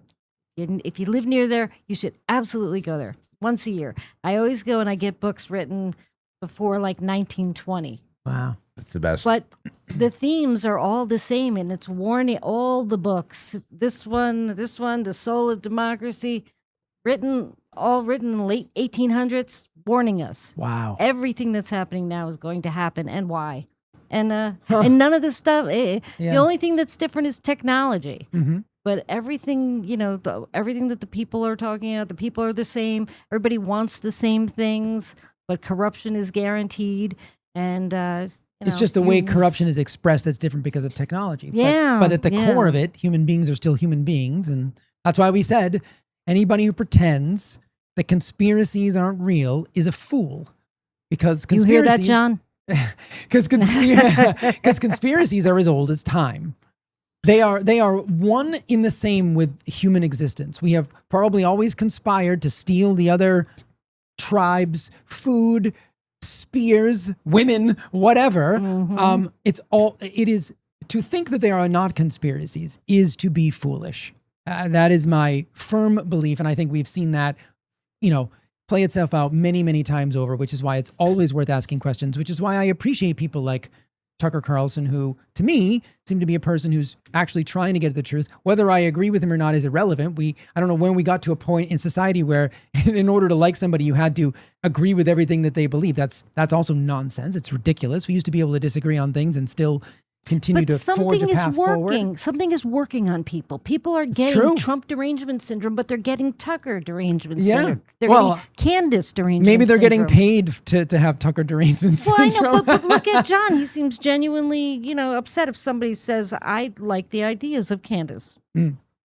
Does that make, that doesn't make every one of the million people stupid. Right. Well, yeah, John was very animated tonight, no doubt. But I've seen that before with a lot of people. And don't you think that's a symptom of the low trust society? Is that, like we said, it's not Candace, it's not Trump. It's that we all know that something is so rotten that sometimes we look in places that we maybe ought not look because we are searching for that thing. Again, I voted for Trump because I wanted the disruption. I know you did too, Frank. We talk about it all the time. Like, I want the carnage because I don't believe there's another way out of this. We want to return to any semblance of the republic that we once were imagined to be.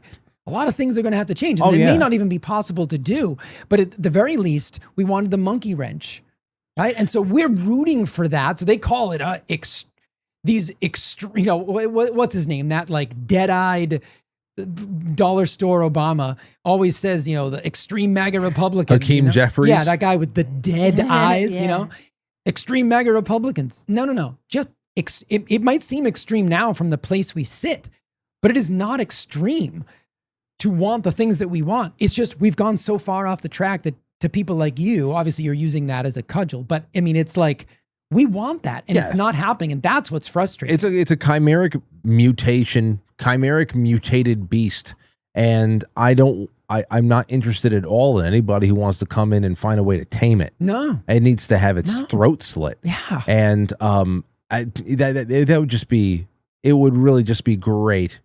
It would be great to see that. It really would.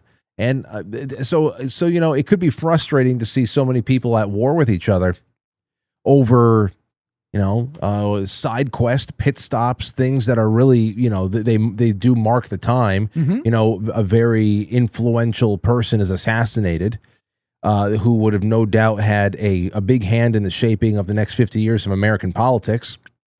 That's something that marks the time, and it creates a little bit of an offshoot side quest, and people get split off from that, and it tests you along the way. We're getting tested. But would you rather have a society that in 1963 believed everything that the news told them about the Kennedy assassination, or even if they are wrong in this case, and Tyler Robinson is the guy, which I absolutely leave room for being the case, but I would rather live in a society that asks those questions, creates the mess, and works through it and gets to the truth ultimately, because I don't want to live in the world where we trust a government we know we cannot trust. I think the problem here is how rigid everybody is. Yes. Again. Yes. Because I'm totally fine with everybody saying, okay, well, this is not making sense for me just yet. I need this to make sense. Yeah. And then if you find something that actually does appease it and there's no way to getting around it, are you now just rejecting the answer because you do not like the person delivering it? And that happens a lot. And it happens a lot. Or are you rejecting it because no, it's still I see it doesn't make. I still have questions. Right? I still have questions. Absolutely. And I think that's where that's where there's going to just be I don't know, it's going to be bone on bone. Yeah. It's not like this is going to be, like I said, it's birth pains, and there's a lot of people that still didn't move away from the Q stuff. They found a way to incorporate it in how they reference it. They reference it like Bible quotes. They know which drop to go to explain one thing, or they've essentially memorized all the circular Mayan calendar, Delta calendars, and stuff like that. They know all that shit, and I mean, I'm cool. I'm cool with it. I'm never going to, but at the same time, I don't think it's really essential to. We were talking about this before. Did you have you read anything about Steve Bannon possibly being a part of that? Because apparently in the Epstein files, it's there. I haven't looked into it, but I do intend to. Steve Bannon is talking about Q. No, within the Epstein files. You know what? I got to look into that. During those years, I'm sure something had to have popped. I feel like it's so many people. Publicly, he sort of makes fun of it, but that could also be because everybody was asked about it. Yeah, and I don't have I'm just trying to remember the key names in the Russia psyop at this point now, all these years later.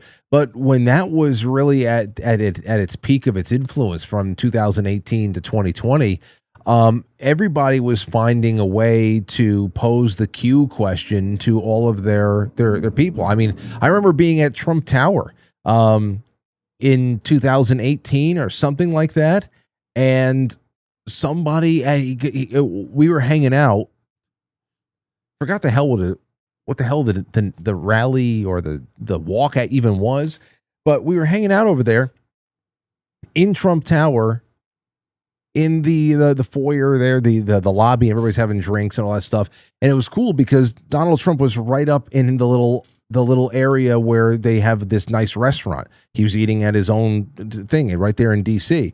So every once in a while you take a little, and then all of a sudden, a big hubbub because he and his Secret Service, they're getting ready to leave. I think I have the video somewhere around here.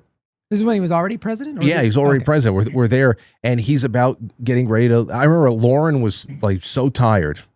She was so exhausted. She was sitting off. She just sat there. It's okay. Hold on. He's coming. So I remember she's off to the side, and I ran to just get a good look at him. But I remember hearing people by the staircase coming down from the restaurant area at Trump Tower, shouting questions like, Mr. President, somebody said we are Q or something like that, or like we're not behind it, but like we're part of the whole thing. Just trying to see if he responded to anything that was, and a lot of people did. I remember that Jerome Corsi was all over the place at the time, and and everybody was always just getting peppered with how they react. Michael Flynn, how did they react? Was it dead? Were they confused? Did they seem like they were trying to have a poker face? Did they give you a wink and a nod? And everybody's getting their mixed responses. And I just remember how big it was. So I'm sure everybody, including Steve Bannon, was peppered with questions like that. Sure. But I don't remember it all. It was such a fucking whirlwind of a time, man. Yeah. It was a whirlwind. I'm trying to explain. I definitely learned a lot. I learned a lot during that time, and I got severely hoodwinked. But it happens. But I mean, that's nature of the game. Isn't that part of the Isn't that part of the growing pains? And you need to learn how to discern for yourself. And this is why I think we're existing in a time where it's hard to do that, because a lot of inauthentic voices masquerade coupled with AI. Right. Now you can't believe your eyes. Voices. Yeah. It's going to only get harder. Well, and to somebody in the YouTube chat, I just wanted to say this because I just peeked down and I saw Brian Sumner say, for all the folks that want, including Jay, that want everything burned down, be careful what you wish for. It just might get it. But you're I think you're getting a little bit too scent of a woman, flamethrower threat literal with it. Yeah, we're not Antifa. We just want the system changed. This system in its current state is not American. It's unsustainable as well. It's unsustainable. It's not American. It needs to go away. If you want to, you can call it burning it down. You could talk about a gradual dismemberment, dismantling, because as you dismantle, what you would uncover is the bones of the republic underneath it all. So you got to go easy there. I know some people out there probably don't want this, whether they vote Republican or Democrat alike. There's probably a lot of people who don't want this system to go away because everybody is dependent on it in some way that they probably don't even realize. Social Security, I'm sure plenty of people who voted for Trump need that Social Security check every month. It shouldn't be there. Your entire life, all the money that was being taken from you involuntarily should have been put into your own accounts, and that's just something that nobody, generations since the early 20th century, had any chance of establishing for themselves because it was just done on our behalf. All those things, that's not supposed to be. And however the hell it can go away. We're never going to get back to the studs, but I mean, a retreat of some of this has to happen. It has to happen. Because again, I would say if you do nothing, this course is unsustainable. It's unsustainable financially. It's from my field, it's unsustainable even just in terms of public health. Nothing is sustainable in this manner. Our food supply is unsustainable. The way we do things, we're going to eventually have, the autism rates are unsustainable. Nothing is sustainable like this. So you can parse words and say, well, careful if you want to burn it down. Something has to change. And it has to go in a very different direction than it's going to hurt, but maybe it could hurt in a way we'd have some control over. What was that final quote, Frank? I had to bring it up because I just finished watching Adams, and that final quote was, "Posterity, you will never know how much it cost the present generation to preserve your freedom. I hope you will make good use of it. If you do not, I shall repent in heaven that I ever took half the pains to preserve it." I mean, there is nothing better than that. And when I heard that, I was like, are we really doing justice to the work that those men did? I have a lot of questions about that. No, because the work that the men did it's considered the extremist option. Right. Anybody who looks looks at the work that the founding generation gave us and the system that was laid down there, the rules and the checks and the balances. If you say, you know what, there is nothing about this that has inherently changed. It's just that some generations ago, we decided not to follow these rules anymore. There was no amendment. There's a few amendments that got to go. But other than that, there's nothing about this that has really inherently changed other than the mindset and the will to actually apply the principles that are on this yellowing piece of paper. And I understand people who just can't stand those who even reference the Constitution anymore, because it seems that it has been nothing but a tool of abuse in the way that we are abused with constitutional threats and the threat of abandoning our constitutional society, our culture, and all that stuff. Democracy. Threat to this and that. And I love when brain dead people like Hakeem Jeffries over the years will say things like, "We are on the verge of a constitutional crisis." Like, oh no, what does that mean? Oh, fool. It's just like every time somebody in the 20th or 21st century references the Constitution, Republican, Democrat, or otherwise, they are usually doing it in order to twist our arms into accepting something that is not going to make our lives better. So I understand people who just don't want to hear about it anymore. But the reason why we bring it up is because knowing what it was all about actually unlocks where an acceptable place to be in the future could be. And I take it upon that. This is why I've been in this deep study of the founding fathers, because I'm taking it upon myself to give myself the education that I did not receive in school to fully flesh this out as an adult with obviously a developed mind now compared to when I was 8 years old. But I would say that a lot of people at that time would have said the same thing. Careful what you wish for. Well, I mean, it certainly is true, but I would persuade you to consider that things could go in either direction. Of course, things could go badly. Again, during that time period, they certainly knew that there was the potential that they would all, what was it, Franklin's line? We will either hang together or surely hang separately. Absolutely, things could go worse. But again, I'll say, this is unsustainable right now. So something has to change. And that's what I'm advocating for, is some kind of change. Whether you're going to return to the original republic, probably not possible. But something has to change. Yeah. You know who would agree with you? Alice Hubbard. Look at this lovely little lady. Wait, Yeah, that's a lady? No. Really? She died on the Lusitania with her husband. Oh, on the Lusitania. Wow. Well, I'm going to let you borrow this book. I mean, that's Give a it back big one. Are next you time. kidding me? I will. Oh yeah, he'll read through that quickly. Wow. It's good. This is beautiful. That's Thank fantastic. You know what? Real quick, let me get to these super chats. And, you know, we got a few in here. Let me remind you guys, tomorrow is Wednesday. Then Thursday, we're giving away 3 prizes. And I'll tell you something. The people who have sent in super chats right now and gold pills and all that other stuff, they're probably hoping that nobody else sends anything in because the chances of them winning something is really good. Really good. You got to be in it to win it, my friends. And the show could use some support. ST says, here's to Willie. God bless him. A million thanks as always, Frank, Sheri, and Jay. God bless you as well. Jay Britt says, Frank, cousin Sheri, and Jam Boy, somebody pinch me. It's been a great, this is a great Excellent panel conversation, tonight. Yeah, great panel tonight. No doubt. Jay Semo over on Rumble says, great show again, guys. And I believe that was the only Rumble rant. So, fantastic. Thank you so much, Jay. Over on Pilled, Tommy Jekyll says, well, geez, I guess I can drop a smack drool cookie in. And then Rev says, new pillow, you say. Anything special from Molly or Jay, Nurse Jenny recommendation per chance on a pillow? No. Oh, I don't know. No. Mine was just, I guess, way too flat and whatever. And I was just messed up. I firmly feel like people know when they find the right pillow. They just kind of know because you sleep well, you don't wake up with weird kinks and stuff. It's partly memory foam right now. It doesn't have any of those crazy cutouts for your arms to go. Right. I'm trying not to tuck my arm underneath my head anymore. Wow, I'm trying to just leave it out and rest it on top of the pillow. Are you a side sleeper? Yeah. Yeah, me too. Yeah. And damn it. Just 2 nights now has made a big difference. Good. We'll see. We'll see. Silly Boar, thank you. Swickly, thank you. Tommy Jekyll says, I don't have that much time, but Jay will be a whole lot older before the lying stops. Okay, you got me there. Jay, Safety Net says, Golden Love Bomb. Tommy again says, that would have been a hell of a note if I had refreshed my browser and stared at the Foxhole logo for 2 hours. Should have been admitted to that. Should not have admitted to that. Okay. Well, Ginster says, Willie for president. JR the Can you Lake. imagine that State of the Union? Holy crap. We'd be up till 2 a.m.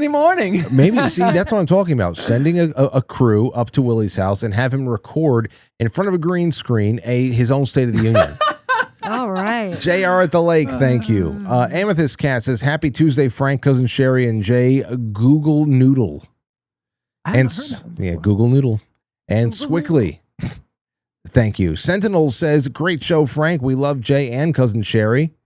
Well, thank you. Lynn RC, JR at the Lake. Rev against his Frank. May you always have plenty of air in your lungs.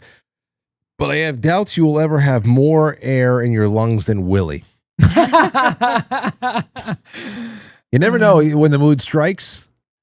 Let's see. But Willie was on a run tonight. Yeah. Tommy, thank you. Scott 17. What's up, Scott? How you doing? All the best to you and yours. Esther says, mods, please get rid of bot on Rumble, constantly posting links. Okay. Porn bots? See, those are ridiculous. That's the other thing on Rumble. It's just like I feel like I put 5 new people into the mod roles over there, and then they stop watching and nobody's ever watching it the same night. So I have to keep making a half a dozen new mods, and nobody's ever watching there on the same night. They pop up in other chats, and they it's just, and then I don't know. Do they know you when you make them a mod? Do they know you've made them a mod?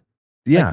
Okay. Yeah. I don't know how that works. Belushi says, great chat. Thank you, Belushi. It's good to see you in there. Stove says, Giuseppe, Frank, and Sheri in studio. Need I say more? Capital E, capital M, and capital huge P. So EMP. Wow. Thank you so much. Thank you. Thank you so much. I appreciate that, Stove. The Sentinel says, I think the purpose of Q was to reintroduce the Socratic method and get Anons to do their own research and question the narrative.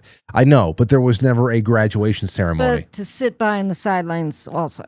Yes. And then you wonder if it was hijacked, which is probably likely, right, at some point. There was never, you talking about Socratic, that was a very traditional way of educating people. There had to be a graduation ceremony. You know, there wasn't. And so I always said I felt like it was net positive for a lot of people too. I mean, however Sure. you find your way to the party, get there. And yeah, let's see here. The Sentinel says, that being said, there's a deep state that that fights change. Yes. DJT is bringing change. 90% seems really good. Data centers will be the heart of the beast, and Mark will be mandatory biometrics. Dewdrop says, woohoo, not spinning. Lunch break with the best. Andrea D says, put me in, Frank. Great to see Jay and Sheri. Yeah. Juan Mording says, thanks all, and peace to Willie. Stow stew with a whole bunch of cookies. And that's what we have there for tonight. Hey, look, I opened this book that Sheri was so kind to lend to me to a Thomas Paine quote. I just opened the first page I found. He who takes nature for his guide is not easily beaten out of his argument. That's appropriate for me. There you have it. I'm going to enjoy this book. Yes. Yes, we will. All right. Well, some parting shots. Jay, I have healthreclamationproject.com in the description of the episode. Say a few things. Sheri, say a few things, and we'll go to the flip side for a little bit. Yeah, absolutely. Well, healthreclamationproject.com is where you can go to actually clinically work with Nurse Jenny and myself. You can use the code, I think July 30 is a big discount. And then if you're just interested in reading and getting some free ruminations in your inbox every week, go to my Substack, which is perpetualhealth.substack.com. This week I put out a paper on bee venom and breast cancer, which was pretty interesting. So there's something that comes out every Sunday morning. It's free. Go over to perpetualhealth.substack.com and find your way. And thanks for listening, as always. As always. I've got nothing. That's not true. Well, I have your book, so now you have less than one. You came bringing the heat. We all came bringing the heat. So that's all. Well, guys, I just put the link in the chat room. If you can't see the link, go to quitefrankly.tv and press play. Pill.net is embedded right there in the center. It's the centerpiece of my website. I love what's going on. And also remember, Friday night at 9 o'clock, we are watching Idiocracy in a public film club watch party. That's 9 o'clock on quitefrankly.tv, pill.net. I'll make sure that link gets around there. So just so you see what we do like twice a month, just on the film side of things alone. Obviously, we're in the middle of reading Huckleberry Finn. Session 1 was last night. We've got 3 more sessions. That's it's proving to be another great summer read. That's the Culture Club, everybody, and it only takes $5 a month to be a part of it. Please sponsor the show. If you haven't, it is a wonderful way to allow me to plan budget-wise what's coming in every month. Obviously, you guys are very generous with me with super chats and tipping and all that stuff during the night and being able to make your voice heard and support the show. But every month, it's good to know, hey, this is what we can plan a little bit more for. And that's it. Thank you. Become a sponsor. That would be wonderful. And also, if you're listening on podcast, please make sure that you're leaving ratings wherever it is. Like, comment, subscribe, put the notifications on. You have to overwhelm the system and click all the buttons to make sure that you are given, as a human being, the notifications that you're getting the things that you want to get. Or else it's going to not give it to you. That's just the way it is. All right. We'll catch you on the flip side. Have a wonderful night. I'll catch you on the flip side. Quite Frankly's film before a live studio audience, and now our super chatters. Thank you to ST and to Jay Brits and to all of our wonderful friends on Pilled and to Jay Semo on Rumble, representing all of Rumble. Thank you guys so much. We'll see you on the flip.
Meow.